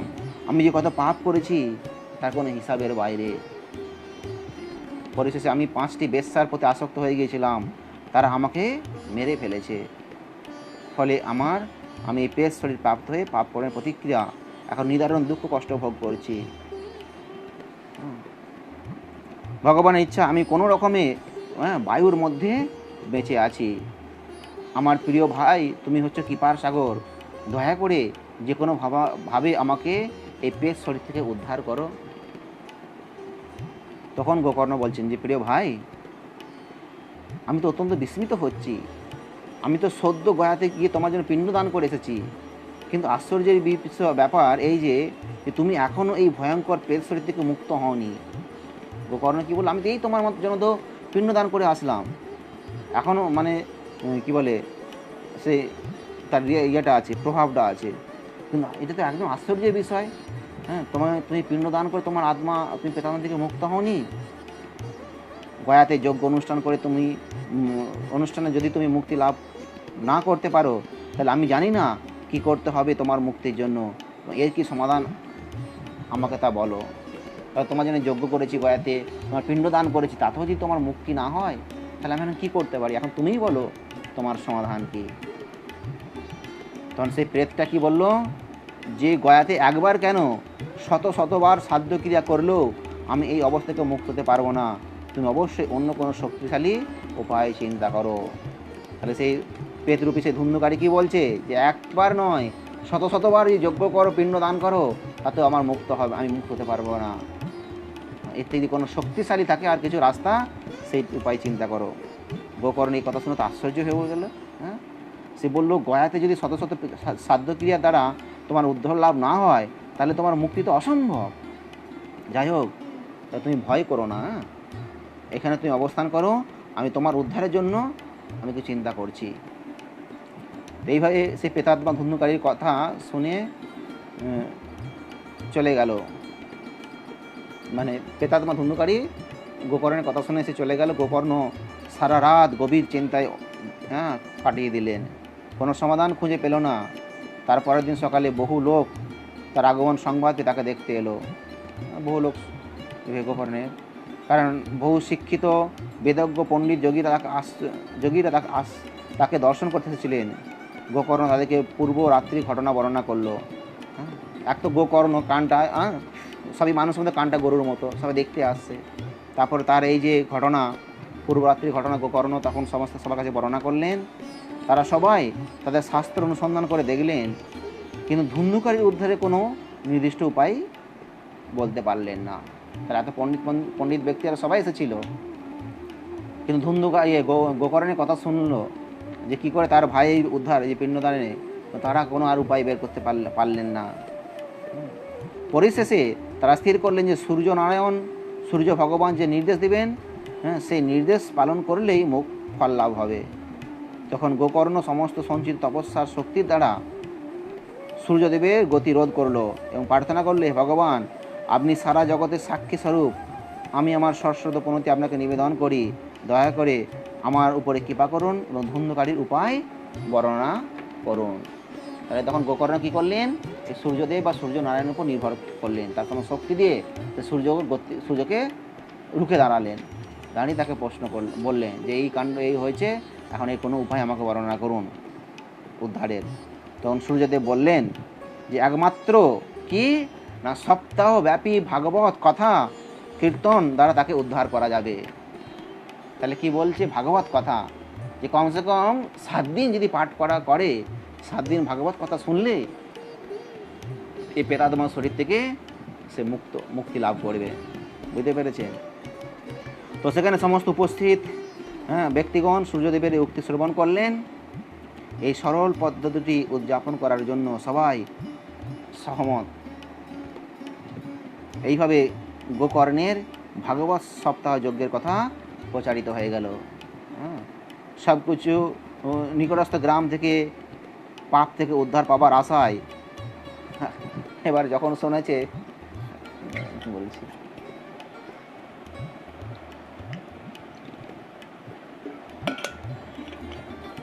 যে গোকর্ণের ভাই ধুন্ধুকারী এরকম পাপের ফলে প্রেতাত্মা শরীর লাভ করে এইভাবে কষ্ট ভোগ করছে, তাকে উদ্ধারের জন্য সূর্যদেব বলে দিয়েছেন ভাগবত কথা পাঠ করতে, কীর্তন করতে। আর সেটা আয়োজন হচ্ছে। আর এইসব খবর শুনে আশপাশের গ্রাম থেকে যত পঙ্গু, বৃদ্ধ মূর্খ সব ছিল, সবাই আসতে শুরু করেছে। এত বড় জনসম্মেলন হলো যে দেবতারা পর্যন্ত আশ্চর্যান্বিত হয়ে গেছিল। বুঝতে পেরেছেন? গোকর্ণ সেই ব্যাসাসনের উপর আসন গ্রহণ করে ভাগবতে বর্ণিত শ্রীকৃষ্ণের লীলা পাঠ করতে শুরু করলেন। গোকর্ণ কী করলেন? শ্রীকৃষ্ণ লীলা পাঠ করতে শুরু করলেন। সেই সময় প্রেতাত্মা ধুন্ধুকারী এসে বসবার জন্য স্থান অন্বেষণ করতে লাগলেন। তাহলে সেই প্রেতাত্মা ধুন্ধুকারী সেও আসতে শুরু করেছে। যেহেতু তার শরীরটি ছিল বায়বীয় শরীর, তাই সে বাইরে কোথাও বসতে সক্ষম ছিল না। বুঝতে পেরেছেন? যেহেতু বায়বীয় শরীর, বাতাসের মধ্যে তার শরীরটা ধারণ করে রয়েছে, সে বসবে কোথায়? কোথাও বসতে পারছে না।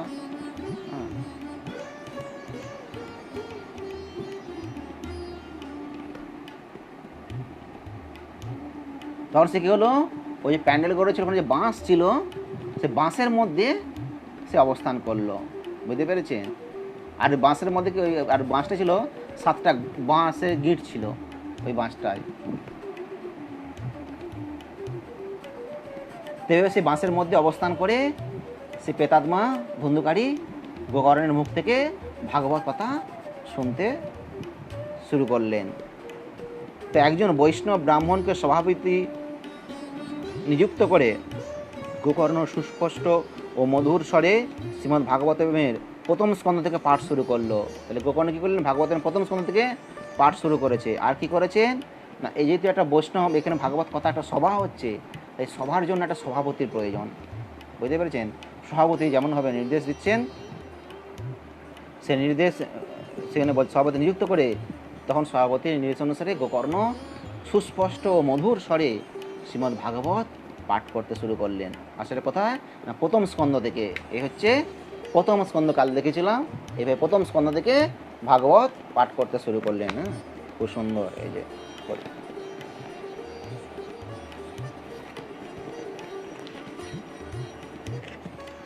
তো সেই দিন সন্ধ্যায় যখন ভাগবত কথার বিরাম হলো, তখন একটা আশ্চর্য ঘটনা ঘটলো।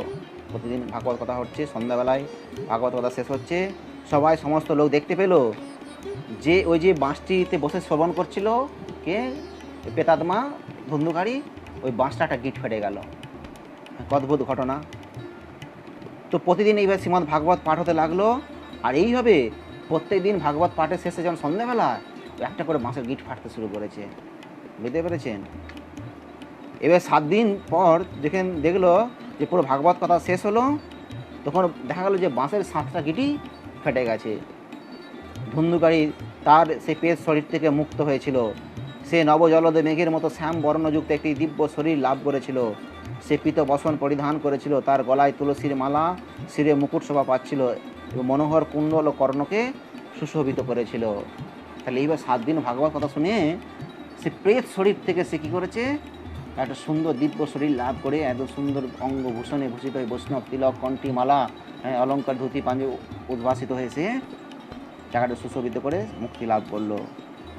আর সে কী করলো, তৎক্ষণাৎ গোকর্ণকে প্রণাম জানালেন, দণ্ডবত প্রণাম জানালেন এবং বলল, আমার প্রিয় ভাই, তোমার করুণার ফলে আমি আমার ভয়ঙ্কর পেট শরীর থেকে মুক্ত হয়েছি।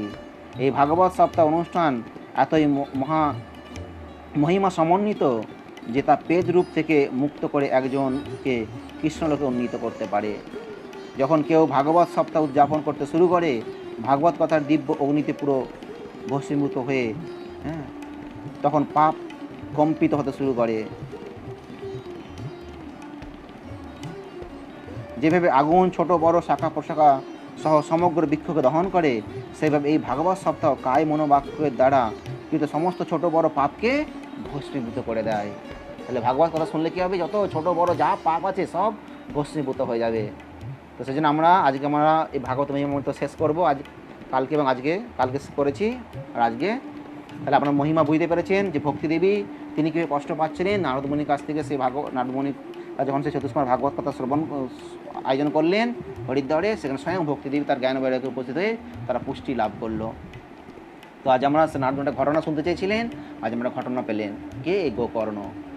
বুঝতে পেরেছেন কীভাবে গোকর্ণের জন্ম হলো, তার ভাই কে ছিল, তার মা বাবা কে ছিল, সব জানলেন।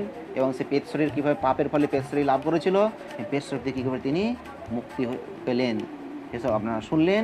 তাই বলছে যে ছোটো বড় যা পাপ আছে যদি ভাগবত কথা শ্রবণ করেন মন দিয়ে ভাগবত, সেই জন্য আমরা এই পুরুষোত্তম মাসে বিশেষ স্পেশাল কী বলে 100 টাকার জিনিস 10 টাকা পেয়ে যাচ্ছেন, এত বেনিফিট এবং এত তার উপকার, বিশেষ ছাড় পেয়েছেন। তো সেই জন্য আপনারা কেউ মিস করবেন না, এই ভাগবত কথা সবাই শুনবেন দয়া করে, এবং যতজনকে শ্রবণ করাবেন তাদের সবার পরম মঙ্গল হবে। যেমন এই গোকর্ণ কত পরম দয়ালু ছিলেন, তাই না? তার ভাই এত কিছু করা সত্ত্বেও তার প্রতি দয়ালু হয়ে সে কী করছে, ভাগবত কথা শ্রবণ করে তার মুক্তির জন্য শ্রবণ করে তিনি মুক্তি লাভ করলেন। স্বর্গে দেবসভায় বিদগ্ধ পণ্ডিত ব্যক্তিগণ মন্তব্য করেছেন যে ভারতবাসী শ্রীমদ্ ভাগবত শ্রবণ করে না তার জীবন বৃথা। তাহলে আপনি কি ভারতবাসী? অবশ্যই। তাহলে আপনি যদি ভাগবত কথা যদি শ্রবণ না করেন আপনার জীবন পুরো বৃথা হয়ে যাবে। এই অনিত্য শরীরকে হৃষ্টপুষ্ট করে কী লাভ, তাই না? এই অনিত্য শরীরকে খেয়ে দিয়ে এসিতে থেকে একদম হৃষ্টপুষ্ট করে কোনো লাভ আছে? যদি কেউ শ্রীমদ্ ভাগবত শ্রবণে বিমুখ হয় তাহলে তার তথাকথিত সুন্দর শরীরের কোনো মূল্য থাকে না। তাহলে যদি এই ভাগবত যদি না শ্রবণ করলেন তাহলে এত সুন্দর শরীরটা পুরো বেকার। এই শরীরটা অস্থির স্তম্ভের আশ্রয় করে স্নায়ু ও শিরা উপশিরা রূপ দড়ির দ্বারা একত্রিত হয়ে বাঁধা আছে। তাহলে শরীরটিকে আছে স্নায়ু আর শিরার মাধ্যমে কিছু দড়ি, এগুলো দড়ির মতো সেটাকে পুরো বেঁধে রেখেছে। তো এটি চর্ম দ্বারা আবৃত, তো শিরা উপশিরা দ্বারা শরীরটাকে বাঁধা আছে আর চামড়া দিয়ে ঢাকা আছে, দিয়ে উপরে একদম পালিশ করে দেওয়া হয়েছে মাংসের পরিপূর্ণ। শরীরটি মলমূত্রে একটি ভাঁড় হওয়াতে তার প্রত্যেকটি অংশ দুর্গন্ধে পরিপূর্ণ। তাহলে এই শরীরটা একটা ভাঁড় কিসে না, মলমূত্রে পরিপূর্ণ, তাই জন্য শরীরটা একটু ঘাম দিলে দুর্গন্ধ বেরোয়, হ্যাঁ কি না? বৃদ্ধকালে শরীরটি অসীম দুর্দশা ও অনুশোচনার কারণ হয়ে থাকে।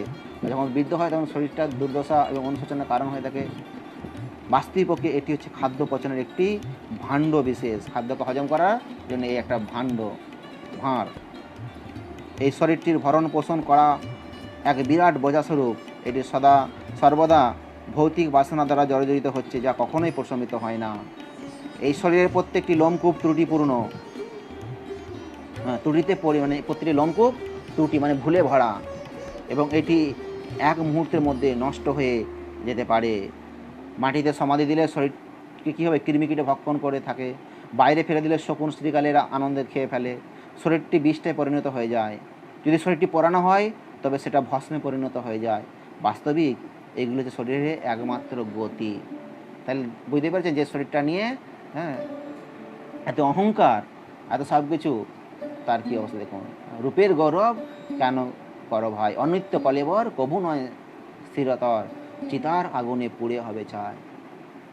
দ্বারা সুত বন্ধু দ্বারা শ্মশানে লইয়া যাবে, দগ্ধ করি গৃহেতে আসিবে, এসে ধন সম্পদ ফের তারা সব লুটে নেবে। তাহলে বুঝতে পেরেছেন, কোনো বীর ব্যক্তি নিত্য মঙ্গল লাভের জন্য এই অনিত্য শরীরকে ব্যবহার না করে থাকতে পারে। সকালে রান্না করা খাদ্য সন্ধ্যায় পচে নষ্ট হয়ে যায়, তো এই রূপ পচে নষ্ট হওয়া খাওয়ার তৈরি খাদ্য এই শরীরকে কীরূপে আমরা নিত্য বলে মনে করতে পারি বলুন। এই ভৌতিক জগতের মানুষেরা ভাগবত সপ্তাহ শ্রবণের দ্বারা অতি সত্বর ভগবানের পাদপদ্ম লাভ করতে পারেন। মনুষ্য জন্মে ত্রুটি দুর্বলতা দূরীভূত করার এই একটি মাত্র উপায়। তাহলে মনুষ্য নামে যে ত্রুটি আছে, 4টে ত্রুটি, ভ্রম প্রমাদ বিপ্রলিশা করানা পাঠব, তো এটাকে কি বলছে, একে দূরীভূত করার একমাত্র উপায় কি, এই ভাগবত কথা শ্রবণ। যারা ভাগবত কথা শ্রবণ করে না তারা ঠিক জলের বুদবুদের মতো, জলে যে বুদবুদ ফেনা উঠে এরকম, কিংবা মশার মতো জন্ম হচ্ছে। মশা 7 দিনে মরে যায়, বৃথা মরবার জন্য মশার জন্ম। তাকে যে মশার জন্ম, মশার শরীর পায়, তাহলে কী হবে, 7 দিন পর তার মৃত্যু। তাই এই ভাগবত কথায় যদি একটি বাঁশরূপী দণ্ডের গাঁটগুলি ফাটতে পারে, তাহলে হৃদয়ের কর্মবন্ধনকে কেন মুক্ত করতে পারবে না। তাহলে বুঝতে পেরেছেন যে ভাগবত কথায় একটা বাঁশকে যদি ফাটাতে পারে, তাহলে আমাদের হৃদয়ে যে কর্মগুলো আছে, কর্মবন্ধনগুলো আছে, তাহলে ভাগবত কথা সেগুলো কেন ফেটে বেরিয়ে যাবে না বলুন, কেন মুক্ত হবে না। শ্রীমদ্ ভাগবত কথা শ্রবণের দ্বারা সমস্ত সন্দেহ দূরীভূত হয়, কর্মক্ষয় হয়, হৃদয়ের গ্রন্থিগুলি ছিন্ন হয়ে যায়। হৃদয়ে যে গ্রন্থি আছে সেই গ্রন্থিগুলি ছিন্ন হয়ে যাবে, সমস্ত সন্দেহ চলে যাবে, কর্মক্ষয় হয়ে যাবে, কি শুধুমাত্র ভাগবত কথা। তাই ভাগবত কথা হচ্ছে একটা তীর্থের মতো। তীর্থে আমরা কেন যাই, ভাগবত কথা হচ্ছে স্বয়ং তীর্থ, যা সমস্ত অশুদ্ধতাকে পরিষ্কার করে থাকে। পণ্ডিতেরা বলেন, যখন ভাগবত কথা হৃদয়ে দৃঢ়তা লাভ করে তখন তার মুক্তি সুনিশ্চিত। তো সেই জন্য আমাদের ভাগবত কথা ভালো করে শ্রবণ করতে হবে আর পড়তে হবে। বিশেষ করে শ্রবণ, ভাগবত শ্রবণের কথা বলা হয়েছে। সবার কাছে বই আছে, তাহলে আমরা যদি হয় ভালো, তাহলে কাল থেকে আমরা ভাগবত প্রথম স্কন্ধ দেখি। কারণ এখানে বলেছেন যে সেই গোকর্ণ ভাগবতের প্রথম স্কন্ধ দেখে তিনি পাঠ করেছিলেন 7 দিন ধরে, পাঠ করে তার ভাইকে প্রেতাত্মা শরীর থেকে মুক্ত করেছিলেন। যখন ধুন্ধুকারী এইভাবে বলছিল, যে তখন আকাশ থেকে অকস্মাৎ জ্যোতির্ময় হয়ে, আকাশ মানে ধুন্ধুকারী এই বেশে প্রশংসা করছে তার মুক্ত হয়ে, তখন আকাশ একটা জ্যোতির্ময় হয়ে উঠল এবং ভগবানের পার্ষদগণ বহন করে একটি বৈকুণ্ঠেও বিমানে অকুস্থলে উপস্থিত হলো। উপস্থিত সমস্ত ব্যক্তিগণের সম্মুখে প্রেত শরীর হতে মুক্ত দিব্য দেহধারী ধুন্ধুকারী বিষ্ণু পার্ষদগণের কথা অনুসারে সে দিব্য বিমানে আরোহণ করলেন। তাহলে এইভাবে ভাগবত কথা শ্রবণ করছে প্রেতাত্মা, সে বাঁশের মধ্যে অবস্থান করে তিনি কী করলেন, সেখান থেকে মুক্ত হয়ে আর দিলেন আকাশ উদ্ভাসিত করে একটি দিব্য রথ আসছে। সেই রথটা এসে ধুন্ধুকারীর সামনে এসে উপস্থিত হলেন। ধুন্ধুকারী সেই রথে উপস্থিত হয়ে তিনি বৈকুণ্ঠে ফিরে যাচ্ছেন। তাহলে ভাবুন যে ভাগবত কথা কত মাহাত্ম্য, কত শক্তিশালী। তখন গোকর্ণ একটি প্রশ্ন করেছিল যে, হে প্রিয় ভগবানের পার্ষদগণ, এই সভাতে বহু শুদ্ধাত্মাগণ উপস্থিত রয়েছেন এবং তারা সবাই শ্রীমদ্ ভাগবত কথা শ্রবণ করেছেন, তবে এই বিমানটি কেন একমাত্র ধুন্ধুকারীকে নিয়ে যাওয়ার জন্য আসলো, অন্যরা কেন তার মতো একই ফল লাভ করছে না? তাই না? গোকর্ণ তখন এটা মাথায় আছে যে এই গোকর্ণ বলছেন যে ধুন্ধুকারী যে প্রেতাত্মা অবস্থান করেছিলেন সে মুক্ত হয়ে চলে গেল, তাহলে যারা মুনি সেখানে বসেছিল উপস্থিত শক্তির বিন্দু, তারা কিছু হলো না কেন? তারা সব এখানে যেমন তেমন বসে আছে কেন? হ্যাঁ, তারা কিছু ফল লাভ করলো না কেন? তখন সেই ভগবানের সেবকগণ যারা আনতে আসছিলেন ধুন্দুকারিকে, তারা বলছেন যে হে গোকর্ণ, শোভন করার তারতম্য আছে, এই যে শুনেছে এর তারতম্য আছে। যদি এটি সত্য যে সবাই শ্রীমদ্ ভাগবত কথা শ্রবণ করেছে, কিন্তু সবাই একই রকম গুরুত্ব মনোযোগ সহকারে শ্রবণ করেনি। এই কারণে ভজন বা ভক্তিমূলক সেবাফল ভিন্ন ভিন্ন হয়ে থাকে। এই প্রেতাত্মাটি 7 দিন ব্যাপী উপবাস করেছিল। সে স্থিরভাবে ও অত্যন্ত মনোযোগ সহকারে ভাগবত কথা শ্রবণ করেছিল। অস্থির চিত্তে আহরিত জ্ঞান মূল্যহীন। ঠিক সেই রকম যদি কেউ মনোযোগ সহকারে শ্রবণ না করে, কিংবা যদি কেউ সন্দিগ্ধ চিত্তে শ্রবণ করে অথবা অন্যান্য চিন্তায় মন বিক্ষিপ্ত থাকে, তাহলে সেই মন্ত্রোচ্চারণের ফল প্রাপ্ত হবে না। অযোগ্য ব্যক্তিকে অযোগ্য ব্যক্তিকে শ্রদ্ধাপাত্র দান করা, বেদ অনভিজ্ঞ সদাচারহীন ব্রাহ্মণকে দান করা নিরর্থক। তাহলে বুঝা গেল, তাহলে সে প্রেতাত্মা শরীর ধুন্ধুকারী মুক্ত হলো, অথচ সেখানে উপস্থিত মনির সত্যবিন্দু তারা কেউ মুক্ত হলো না। কারণটা কি? কারণ ভগবানের সেবকগণ বললেন যে শ্রবণকারীর আবার ক্যাটাগরি আছে। কেউ ধরুন হয়তো শুনছে, আমাকে অনেক ভক্তরা বলছে, আরে প্রভু আপনি তো লাইভে ক্লাস দিচ্ছেন, কাকে দেখছেন সেখানে বসে বসে কেউ শুনছে? কেউ তো মোবাইলটা অন করে দিয়ে সে তার কাজ করে বেড়াচ্ছে, কেই করছে সেই করছে, কারোর সঙ্গে গল্প করছে, কেউ তো আপনার মোবাইল অন করে দিয়ে দেখা গেলো সে হোয়াটসঅ্যাপ করছে, কেউ হয়তো কী বলে আপনার অন্য ফোনে কথা বলছে, গল্প করছে, কেউ তো মোবাইলটা চালিয়ে দিয়ে সে ঘরে কাজ করছে, কেউ তো শুনছে না, বসে কী দেখছেন? তাই আমি বললাম, দেখুন আমার কাজ আমি করে যাই, তার কাজ সে করবে, আমার কর্তব্য আমি করে যাচ্ছি। তো যে যেরকম আপনারা তাহলে বুঝতে পেরেছেন যে ভালো করে মনোযোগ সহকারে শ্রবণ করবে, হ্যাঁ, ভালো করে বুঝবে। সে গুরু একটা গল্প বলেছিলেন যে এক ব্যক্তি সে মূর্তি বিক্রি করতে গিয়েছিল। তো তখন সে মূর্তি সে রাজার কাছে, আকবরের কাছে বোধহয়, আকবরের সবাই তখন বীরবলকে বলেছে যে এই মূর্তি দেখো তো কোনটা সলিড মূর্তি। তখন এটা সে কী করেছেন, তারকে নিয়ে করেছেন, যেটা তার কানে ঢুকেছে, তো ঢুকাতেই মূর্তিটা রীতি ওই কানে বেরিয়ে গেছে, বলে এটা নকল। আর একটা মূর্তি নিচে ঢুকেছে কানের ভিতরে, তো সে কিছুটা প্রবেশ করেছে, 25% ঠিক আছে, আর ঢুকেছে সেটা ঢুকে পুরো হৃদয়ে গিয়ে স্পর্শ করেছে, বলে এটা দাও, এই মূর্তিটা সলিড আছে, কোনো ভেজাল নেই। তো সেরকম যে এক কান দিয়ে শুনছে, কান দিয়ে বেরিয়ে যাচ্ছে, কোনো ভ্যালু নেই। যে একটুখানি ওই উড়ো উড়ো শুনছে, কাজ করছে, শুনছে, গল্প করছে, ফোন এসে যাচ্ছে, আর হচ্ছে যা যেমন হয় তার সেরকম ফলো হচ্ছে। আর যা শুনছে গিয়ে ভিতরে প্রবেশ করছে হৃদয়ে, তার কাজ হচ্ছে একদম। তাই জন্য বলছে শ্রী গুরুদেবের বাক্যে বিশ্বাস, নম্রতা, মনের সংযোগ এবং মনোসংযোগ সহকারে ভাগবত কথা শ্রবণের দ্বারা পূর্ণ ফল প্রাপ্ত হওয়া যায়। তাহলে বুঝে গেল শ্রী গুরুদেবের বাক্যে বিশ্বাস। তো গুরুদেবের বাক্যে কি বিশ্বাস আছে? নম্রতা, মনের সংযম এবং মনোযোগ সহকারে ভাগবত কথা শ্রবণ দ্বারা কী হচ্ছে না, পূর্ণ ফল প্রাপ্ত হওয়া যায়। তাই ভাগবত কথার মহিমা বুঝতে পেরেছেন? তাই ভাগবত কথা যদি ভালো করে মন দিয়ে শ্রবণ করে, ওই তো ভাগবত বলছে, আর প্রভু কী বলছে, ভাগবত তো আমার কাছে আছে, ভাগবত রিডিং করছে আর পড়ছে, কী পড়বো আর, ও কী জানে, প্রভুর থেকে আমি বেশি জানি। তো যার যেরকম শ্রদ্ধা, যার যেমন আছে সে ক্যাটাগরি শ্রবণের। তো যদি কেউ মনোযোগ সহকারে ভাগবত কথা শ্রবণ করে, তাহলে সে অবশ্যই বৈকুণ্ঠ ধাম লাভ করবে।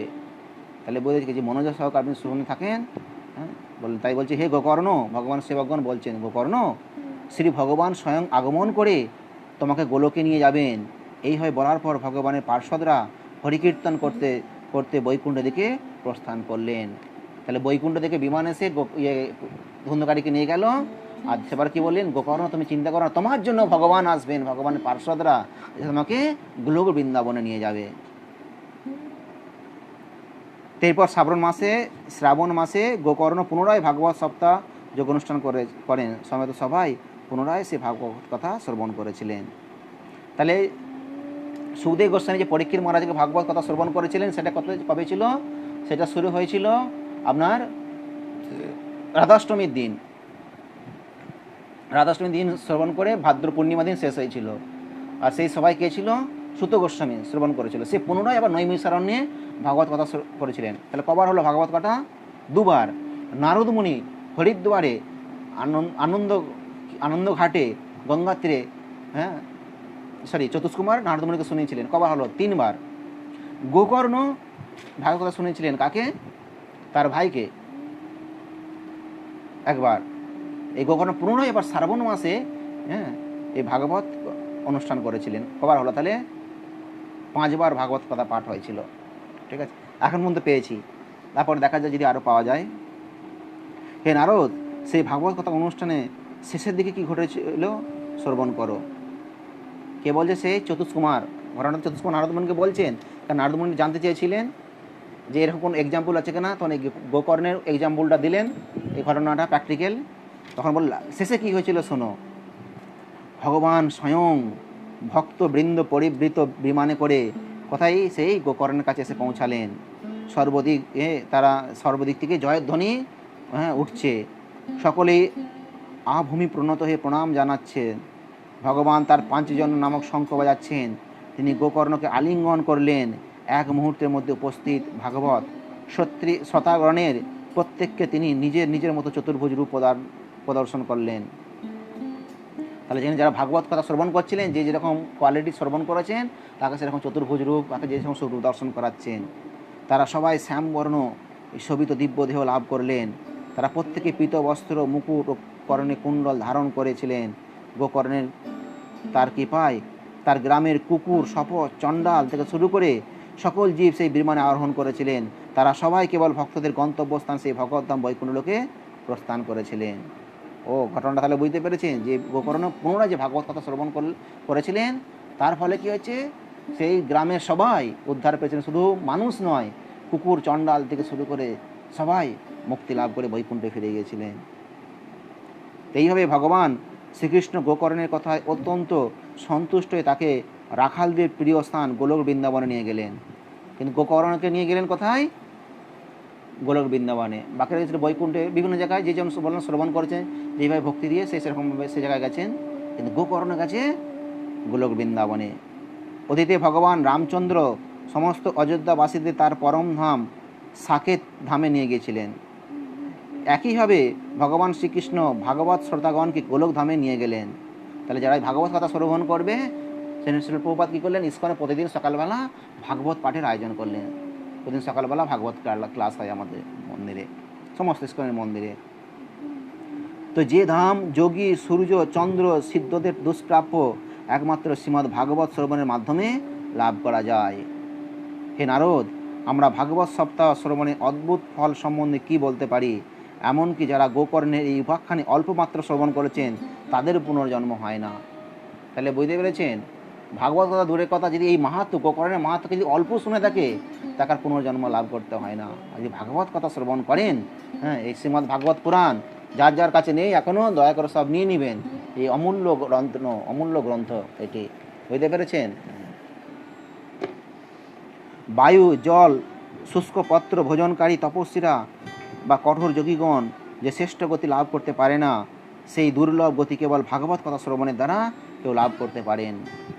সদা সর্বদা দিব্য আনন্দে মগ্ন মহর্ষি শাণ্ডিল্য চিত্রকূট পর্বতে এই পবিত্র উপাখ্যান কীর্তন করেছিলেন। তাহলে চিত্রকূটে কে হয়? শাণ্ডিল্য ঋষি, মহর্ষি শাণ্ডিল্য ঋষি, তিনি এই উপাখ্যান করেছিলেন ভাগবত কথা। তাহলে বোঝা গেল কতবার ভাগবত কথা হচ্ছে।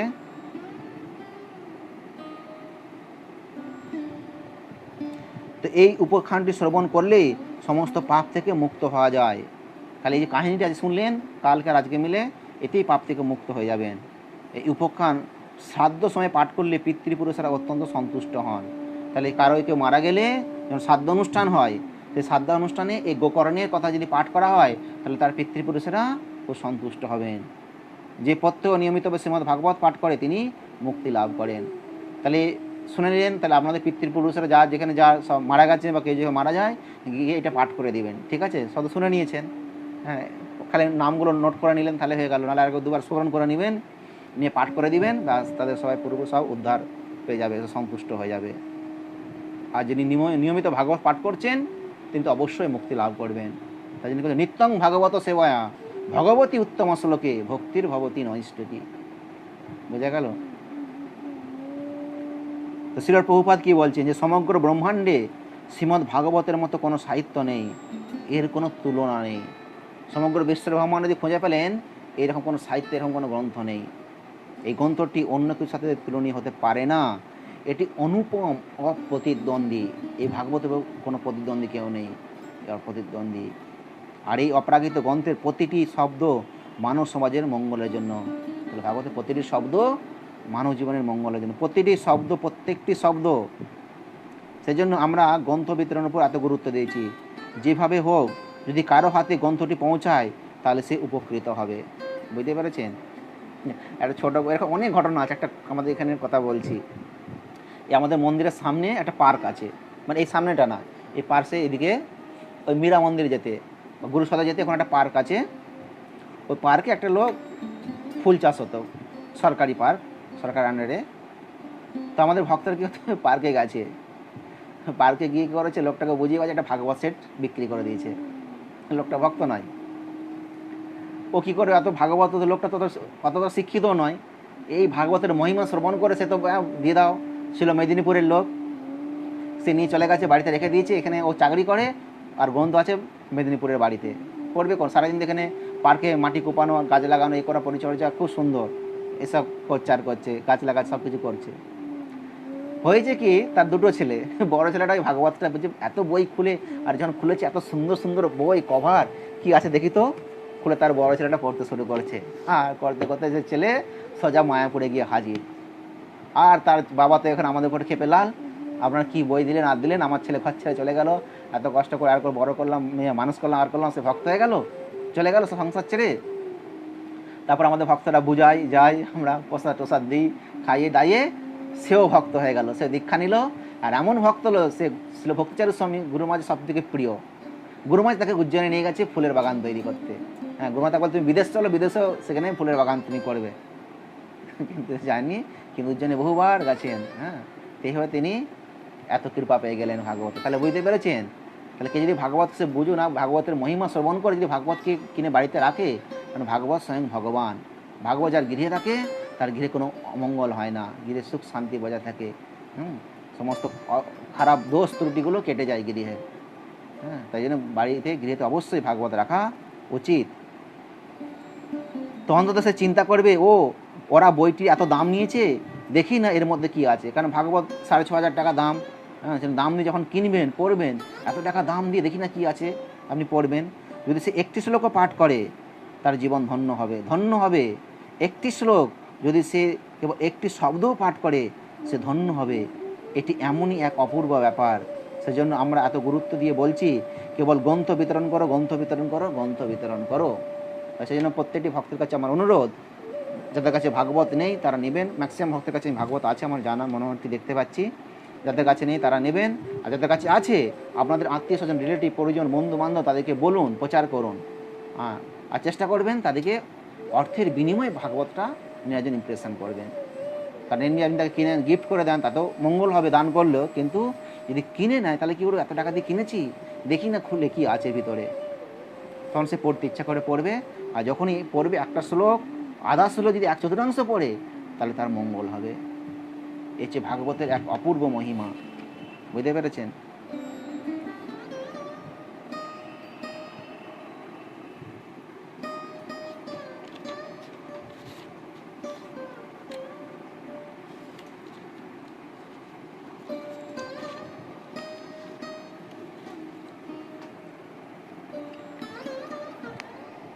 তো কিছু নিয়মাবলী আছে।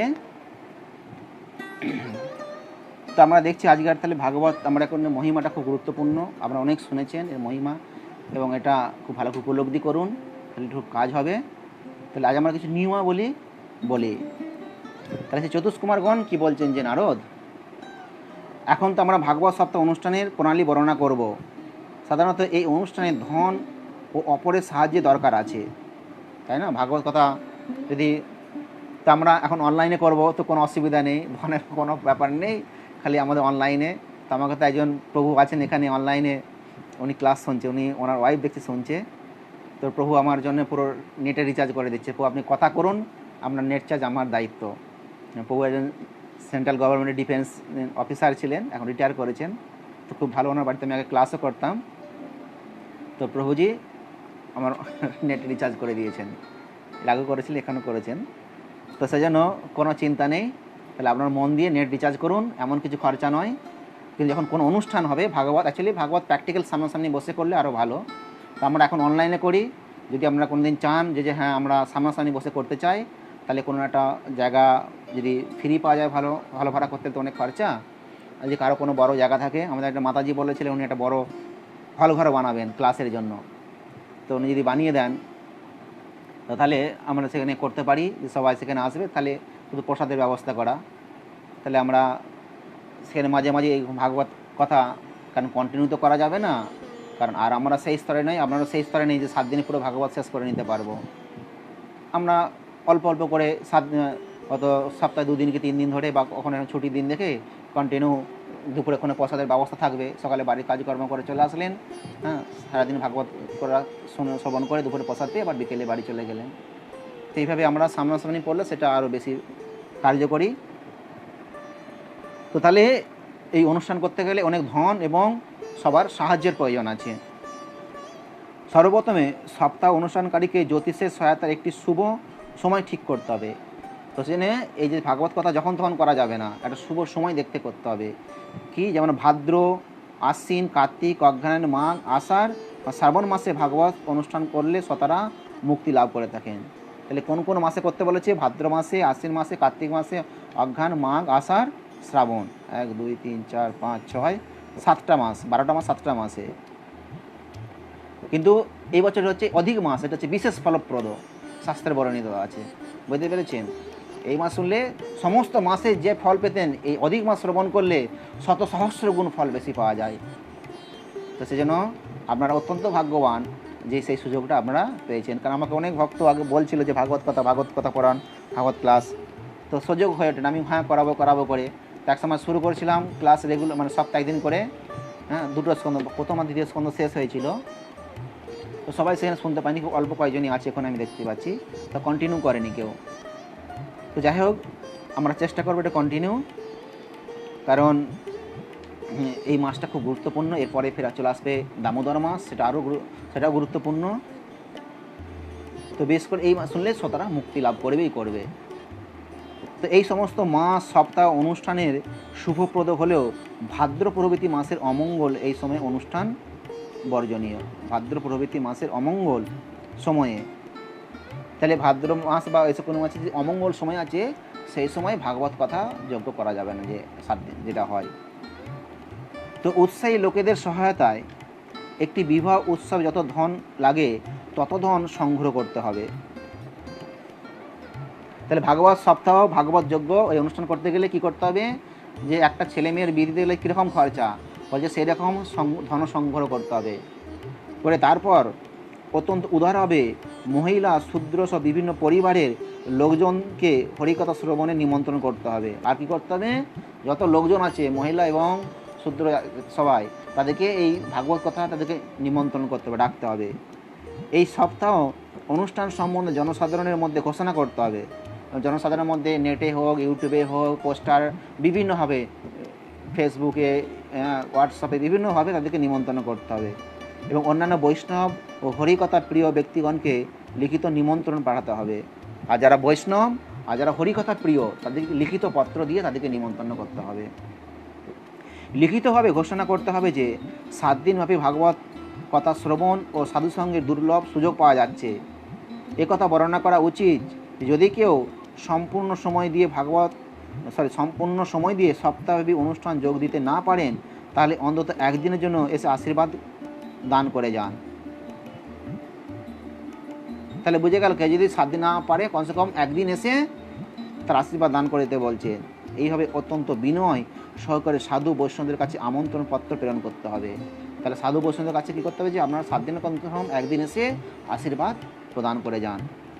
বোঝা গেল? সমাগতদের আবাস স্থানটি এবং প্রসাদের যথাযথ ব্যবস্থা করতে হবে। তাহলে যারা সমাগত হবে, যেন বলছেন খুব সুন্দর হল, বেশ ভালো জায়গা থাকতে দেয়, তার সুন্দর করে বসে, হ্যাঁ, যারা বয়স্ক তাদের জন্য চেয়ার টেবিলে থাকতে হবে, নিচে বিছানার জন্য সুন্দর, যাতে কোনো কষ্ট না হয়, এবং তাদের খিদে লাগবে তার জন্য জল ব্যবস্থা লাগে, জল ব্যবস্থা থাকতে হবে, খাবার দুপুরে প্রসাদের ব্যবস্থা রাখতে হবে, হ্যাঁ, এগুলো আয়োজন করতে হবে। শ্রীমদ্ ভাগবত কীর্তন কোনো একটি পবিত্র স্থানে, অরণ্যে বা কারোর গৃহে অনুষ্ঠিত হতে পারে। তাহলে এই ভাগবত কথা বলছে পবিত্র স্থান, হরিদ্বার, চিত্রকূট, বৃন্দাবন, মায়াপুর, জগন্নাথপুরী, বুঝতে পেরেছেন, বা ক্ষীরচরা গোপীনাথ আছে বিভিন্ন জায়গায়, তারপর হচ্ছে কানাই নাটশালা, এইসব পবিত্র স্থানে এগুলো আয়োজন করা যেতে পারে, অথবা অরণ্যে, বনে, কারো বন জঙ্গলে সেখানে গিয়ে, অথবা কারো বাড়িতে গিয়ে এটা অনুষ্ঠান করা যেতে পারে। খোলা জায়গায় ভালোভাবে পরিষ্কৃত সুসজ্জিত স্থানে এই অনুষ্ঠান করতে হবে। যদি কোনো ব্যক্তির গৃহে এই অনুষ্ঠান করা হয়, তাহলে যে গৃহে ভাগবত পাঠ হবে সেই গৃহ থেকে সমস্ত ব্যবহার্য জিনিসগুলি ব্যবহার করে নিতে হবে, জিনিসগুলো বাহির করে নিতে হবে। যদি কোনো গৃহে করা হয়, তাহলে তার গৃহে যে জিনিসগুলো ব্যবহার করা হয় রেগুলার, সেগুলো বার করে নিয়ে আসতে হবে, নিতে হবে। 5 দিন আগে থেকে সমস্ত ব্যবস্থা কার্য করতে হবে। একটি ভালো মঞ্চ প্রস্তুত করে তাকে ফুল, ফল, পাতা, কলা গাছ ইত্যাদি দ্বারা সুসজ্জিত করতে হবে। মঞ্চের ওপর সপ্ত গ্রহলোকের কল্পনা করতে হবে। সাধু, সন্ন্যাসী ও ঋষিদের জন্য যথাযোগ্য আসন প্রদান করতে হবে এবং বক্তার জন্য অতি মনোহর বাসস্থানের ব্যবস্থা করতে হবে। তাহলে 5 দিন আগে পুরো রেডি করতে হবে, যেখানে ভাগবত কথা হবে সেখানে সুন্দর করে মঞ্চ করতে হবে, একটু উঁচু মঞ্চ, এবং মঞ্চটাকে সুন্দর করে ফুল, ফল, কলা পাতা এসব গাছ দিয়ে সাজাতে হবে। যে ভাগবত প্রবক্তা, তার জন্য খুব সুন্দর একটা আসনের ব্যবস্থা করতে হবে, সুন্দর এবং মনোহর, দেখতে ভালো লাগবে।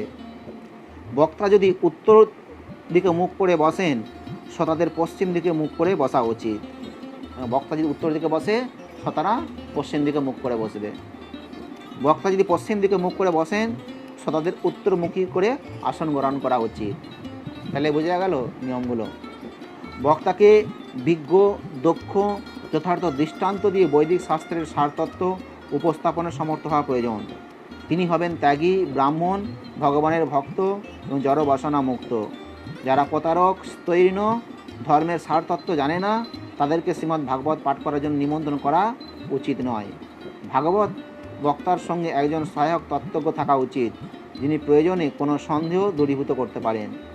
তাহলে ভাগবত বক্তাকে এরকম করতে হবে, তার সঙ্গে যে ভাগবত বক্তা থাকবে তার সঙ্গে একটা সহকারী, তাকে হেল্পার থাকতে হবে, তাকেও তত্ত্বজ্ঞ হতে হবে, কারণ তাকে যদি কোনো প্রয়োজনে সে তাকে সহযোগিতা করবে। ভাগবত কথার একদিন পূর্বে বক্তার মস্তক মুন্ডন করা উচিত, যে একদিন আগে মাথা সেভিং করতে হবে। তিনি প্রাতঃকালে ভোরবেলা শয্যা ত্যাগ করে স্নান আহ্নিকাদি করে নিত্য ক্রিয়াকলাপ সমাপ্ত করে সপ্তাহ যজ্ঞের সমস্ত বিঘ্ন দূরীভূত করার জন্য গণেশকে পূজা করবেন। তিনি পিতৃপুরুষের উদ্দেশ্যে অর্ঘ্য প্রদান বা তর্পণ করবেন, প্রায়শ্চিত্ত করবেন এবং মণ্ডপের উপর শ্রীহরিকে স্থাপন করবেন। তারপর তিনি যথার্থ মন্ত্র উচ্চারণপূর্বক ভগবান শ্রীকৃষ্ণের পূজা করবেন। তিনি ভগবানকে পরিক্রমা করে স্বনির্বন্ধ প্রার্থনা জানাবেন এবং মিনতি করে বলবেন, হে পরম করুণাময় ভগবান, আমি এই ভবসাগর নিমজ্জিত হচ্ছি, আমি অত্যন্ত পতিত, কর্মবন্ধনরূপ কুমির আমাকে গ্রাস করেছে, কৃপা করে আমাকে এই জড়জগতের বন্ধন থেকে মুক্ত করুন। এভাবে প্রার্থনা করতে হবে। তারপর বিধি অনুসারে তিনি ধূপ, ঘৃত প্রদীপ ইত্যাদি দ্বারা শ্রীমদ্ ভাগবতের পূজা করবেন, ধূপ দিয়ে, ঘৃত প্রদীপ দিয়ে। তিনি গ্রন্থসমূহের সামনে একটি নারিকেল স্থাপন করে প্রণাম জানাবেন এবং প্রার্থনা করে বলবেন, হে ভগবান শ্রীকৃষ্ণ, আপনি স্বয়ং ভাগবত রূপে আবির্ভূত হয়েছেন, কৃষ্ণ স্বয়ং ভাগবত রূপে আবির্ভূত হয়েছেন। আমি আপনার আশ্রয় গ্রহণ করেছি, যার দ্বারা আমি এই জড়জগতের বন্ধন থেকে মুক্ত হতে পারব। কৃপা করে সমগ্র বাধা বিঘ্ন দূরীভূত করুন, যাতে এই অনুষ্ঠান সুচারুরূপে অনুষ্ঠিত হতে পারে। এ ভগবান কেশব, আমি আপনার দাস, দাসানুদাস। তারপর অনুষ্ঠানের হোতা ভাগবত বক্তাকে পূজা করবেন। যে অনুষ্ঠানের হোতা, যে ব্রাহ্মণ, সে এই বক্তাকে পূজা করবেন, তাকে বস্ত্র দান করবেন, প্রার্থনা করে বলবেন, আপনি মূর্তিমান সাক্ষাৎ সুখদেব স্বরূপ এবং শ্রীমদ্ ভাগবতের ব্যাখ্যা করতে অত্যন্ত দক্ষ, দয়া করে এই জ্ঞান আমাদেরকে প্রকাশ করুন এবং আমাদের অজ্ঞান অন্ধকার দূরীভূত করুন। তারপর নিজের মঙ্গলের জন্য আনন্দিত মনে শপথ গ্রহণ করা উচিত এবং এই শপথকে 7 দিন যাবৎ নির্বিঘ্নে পালন করা উচিত। ভাগবত কথা অনুষ্ঠানে সমস্ত প্রকার বাধাবিঘ্ন দূরীভূত করার জন্য 5 জন ব্রাহ্মণকে প্রত্যহ ভগবান শ্রীহরির নাম সমন্বিত 12 অক্ষর মন্ত্র জপ করা কর্তব্য। এরপর হতা ব্রাহ্মণ ও বৈষ্ণবদের পূজা করবেন ও কীর্তনকারীদের দান করবেন। তিনি তাদেরকে প্রণাম জানাবেন এবং তাদের অনুমতি গ্রহণ করে তিনি আসনে উপবিষ্ট হবেন। যে সমস্ত ব্যক্তিগণ গৃহ, ধন, পরিবার আদির প্রতি অনাসক্ত হয়ে শ্রদ্ধা সহকারে শুদ্ধ মনে মনোযোগপূর্বক ভাগবত কথা শ্রবণ করবেন, তারাই সব থেকে উন্নত ফল প্রাপ্ত হবেন।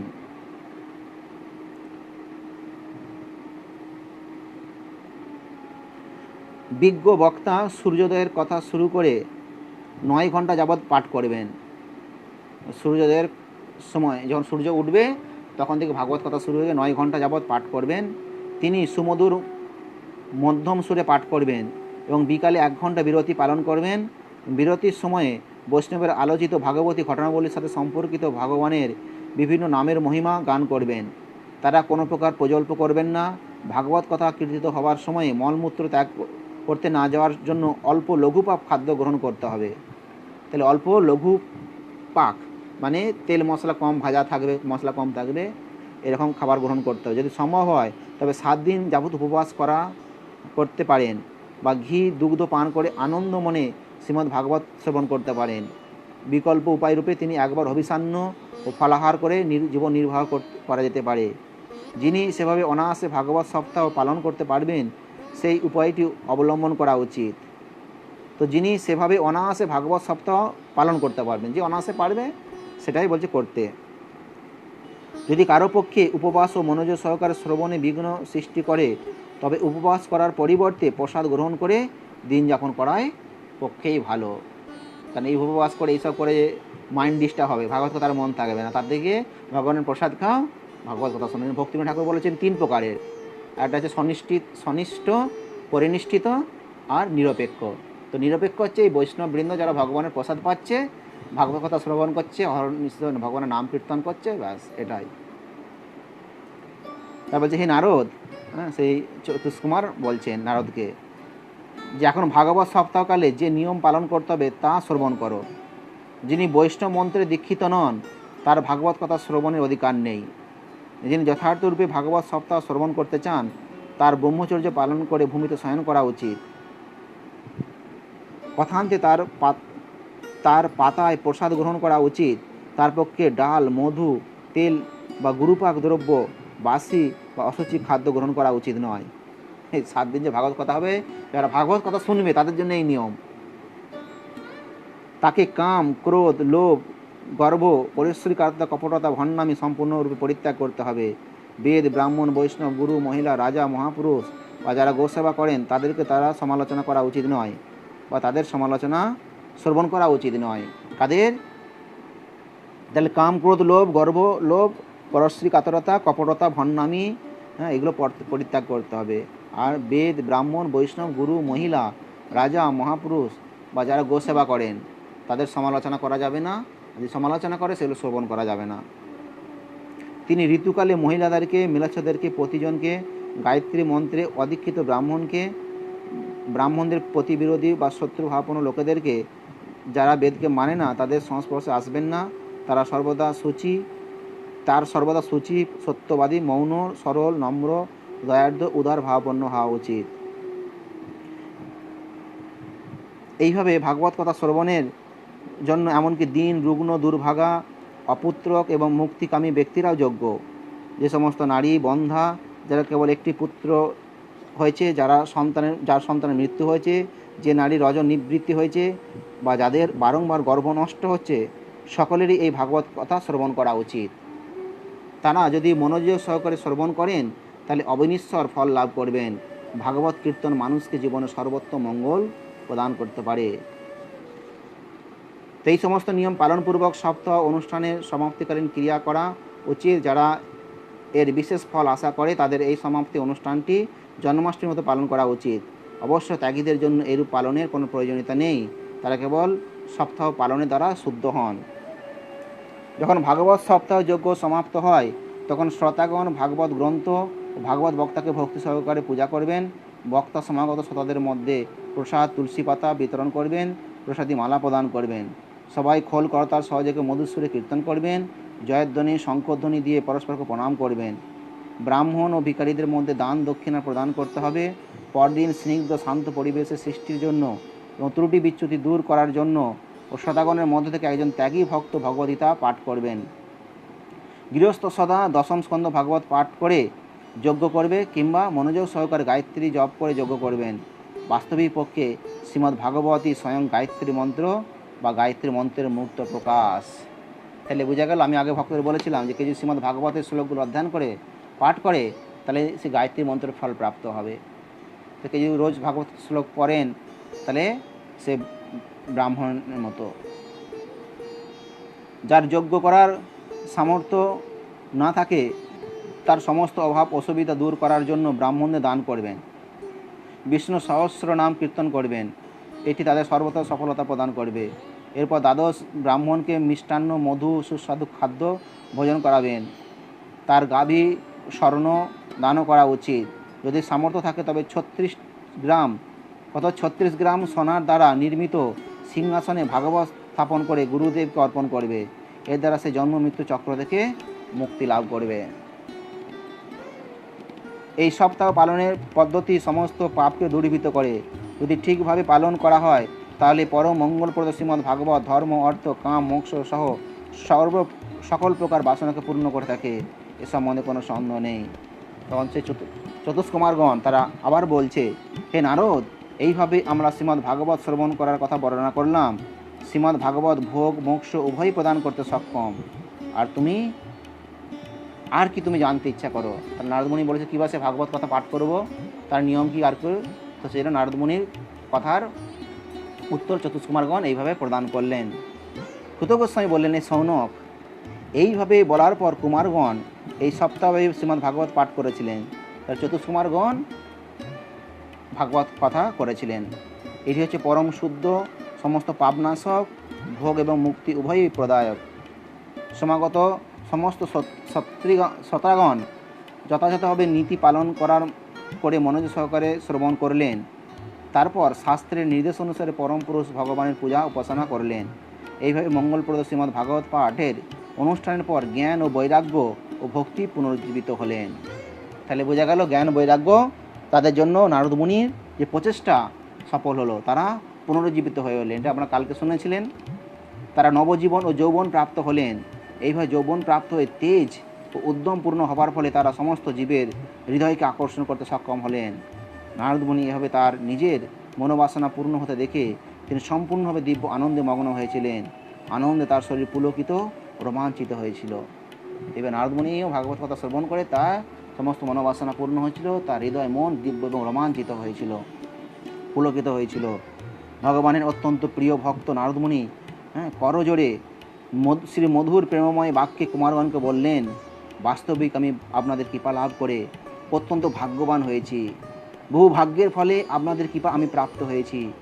আপনাদের অনুগ্রহে আমি পাপ বিনাশক ভগবান শ্রীহরির পাদপদ্ম হৃদয়ে ধারণ করেছি। হে তপস্বী ঋষিগণ, শ্রীমদ্ ভাগবত শ্রবণ করাই হচ্ছে পরম ধর্ম, যেতে এই অপ্রাকৃত সাহিত্য পাঠের মাধ্যমে গোলকেশ্বর ভগবান শ্রীকৃষ্ণকে লাভ করা যায়। বুঝলেন ভাগবতের মহিমা? সুত গোস্বামী বললেন, হে সৌনক, যখন বৈষ্ণব শ্রেষ্ঠ নারদমুনি এইভাবে বলছিলেন তখন যোগী শ্রেষ্ঠ ছিল সুখদেব গোস্বামী সেখানে আবির্ভূত হলেন। তিনি ছিলেন আত্মারাম, নিজেদের সম্পূর্ণরূপে সন্তুষ্ট ছিলেন। তিনি ছিলেন ঠিক 16 বৎসর বয়স্ক যুবকের মতো। সমাগত ব্যক্তিবর্গের মধ্যে শ্রী সুখদেব জ্ঞানের সমুদ্রে উত্তাল তরঙ্গ সৃষ্টিকারী পূর্ণিমা চাঁদের মতো প্রতিভাত হচ্ছিলেন। জ্ঞানের জ্ঞানের সমুদ্রের উত্তাল তরঙ্গের সৃষ্টিকারী পূর্ণিমার চাঁদের মতো তিনি প্রতিভাত হয়েছিলেন সেখানে। তিনি ধীর স্বরে খুব সুন্দরভাবে আনন্দিত মনে ভাগবত কীর্তন করছিলেন। শ্রী সুখদেব গোস্বামীকে দর্শন করে সভাস্থ সমস্ত সত্যিবর্গ উঠে দাঁড়িয়ে সম্মান প্রদর্শন করেছিলেন।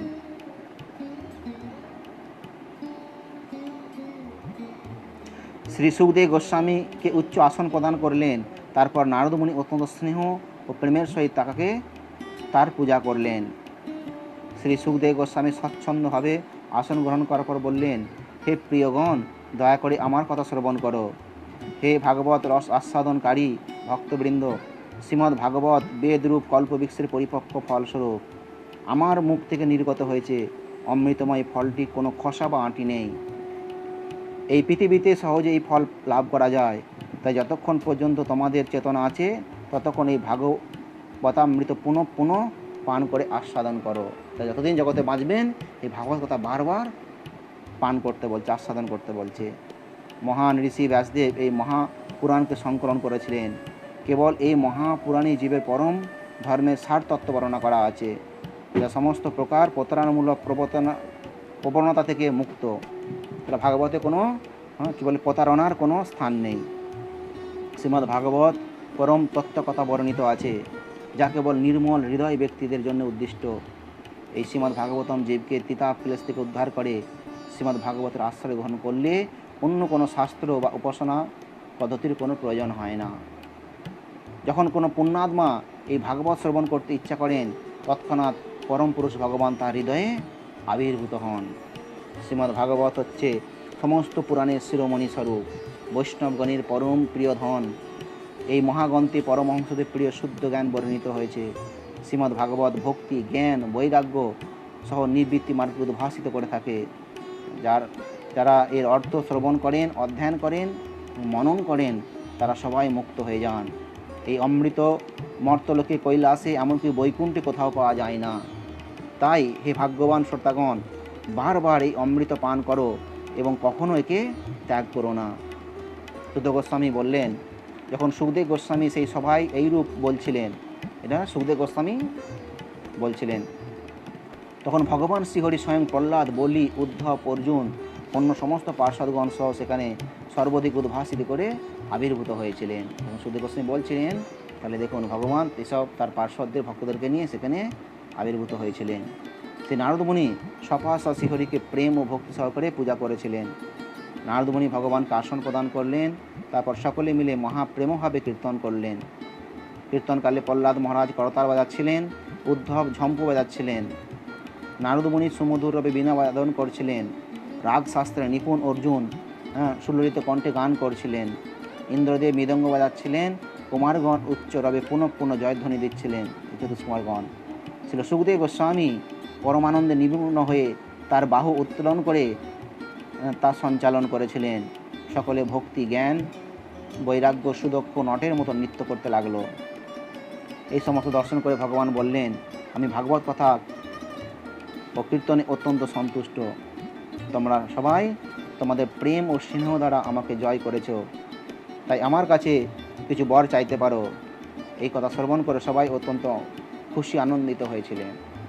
তারা প্রেম ভরা হৃদয়ে অনুরোধ করেছিলেন, হে প্রভু, আমরা চাই যখন যেখানে সপ্তাহব্যাপী ভাগবত কথা হবে, আপনি দয়া করে সপার্ষা সেখানে আবির্ভূত হবেন।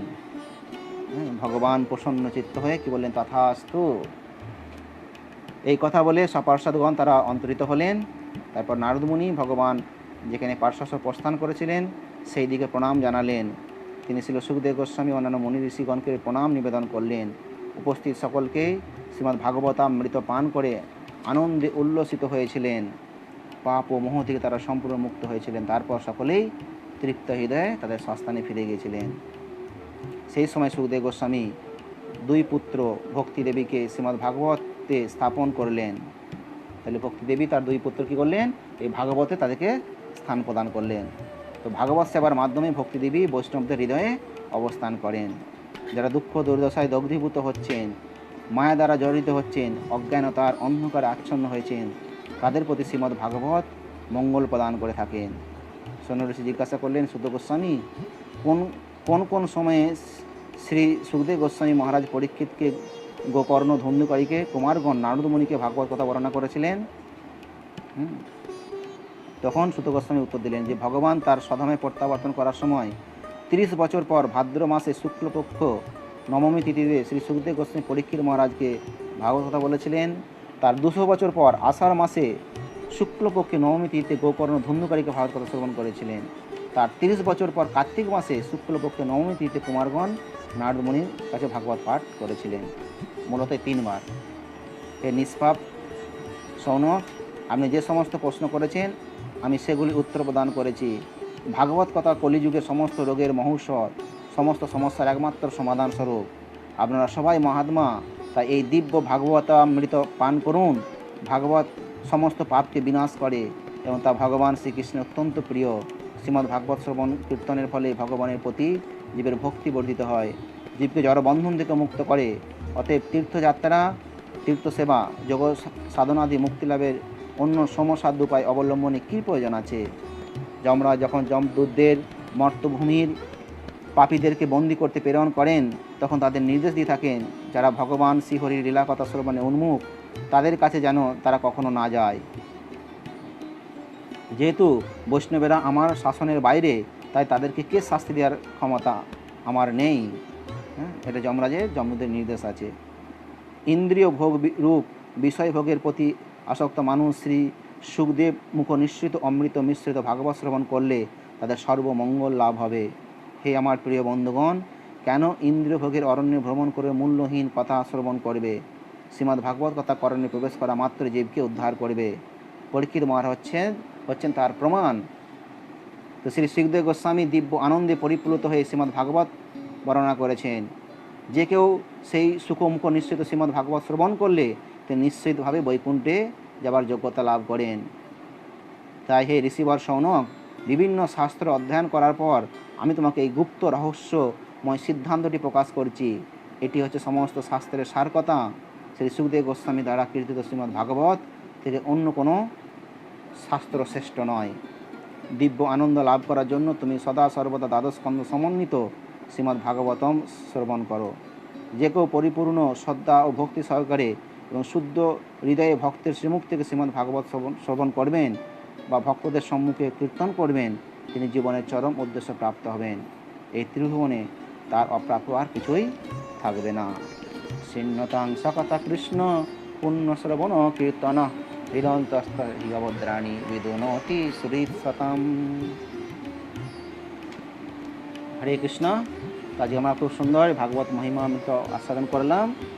আগামীকাল থেকে আপনার সময় শ্রীমদ্ ভাগবতম প্রথম স্কন্ধ খাতা পেন নিয়ে বসবেন, যাতে আমরা সুন্দর করে শ্রবণ কীর্তন করতে পারি।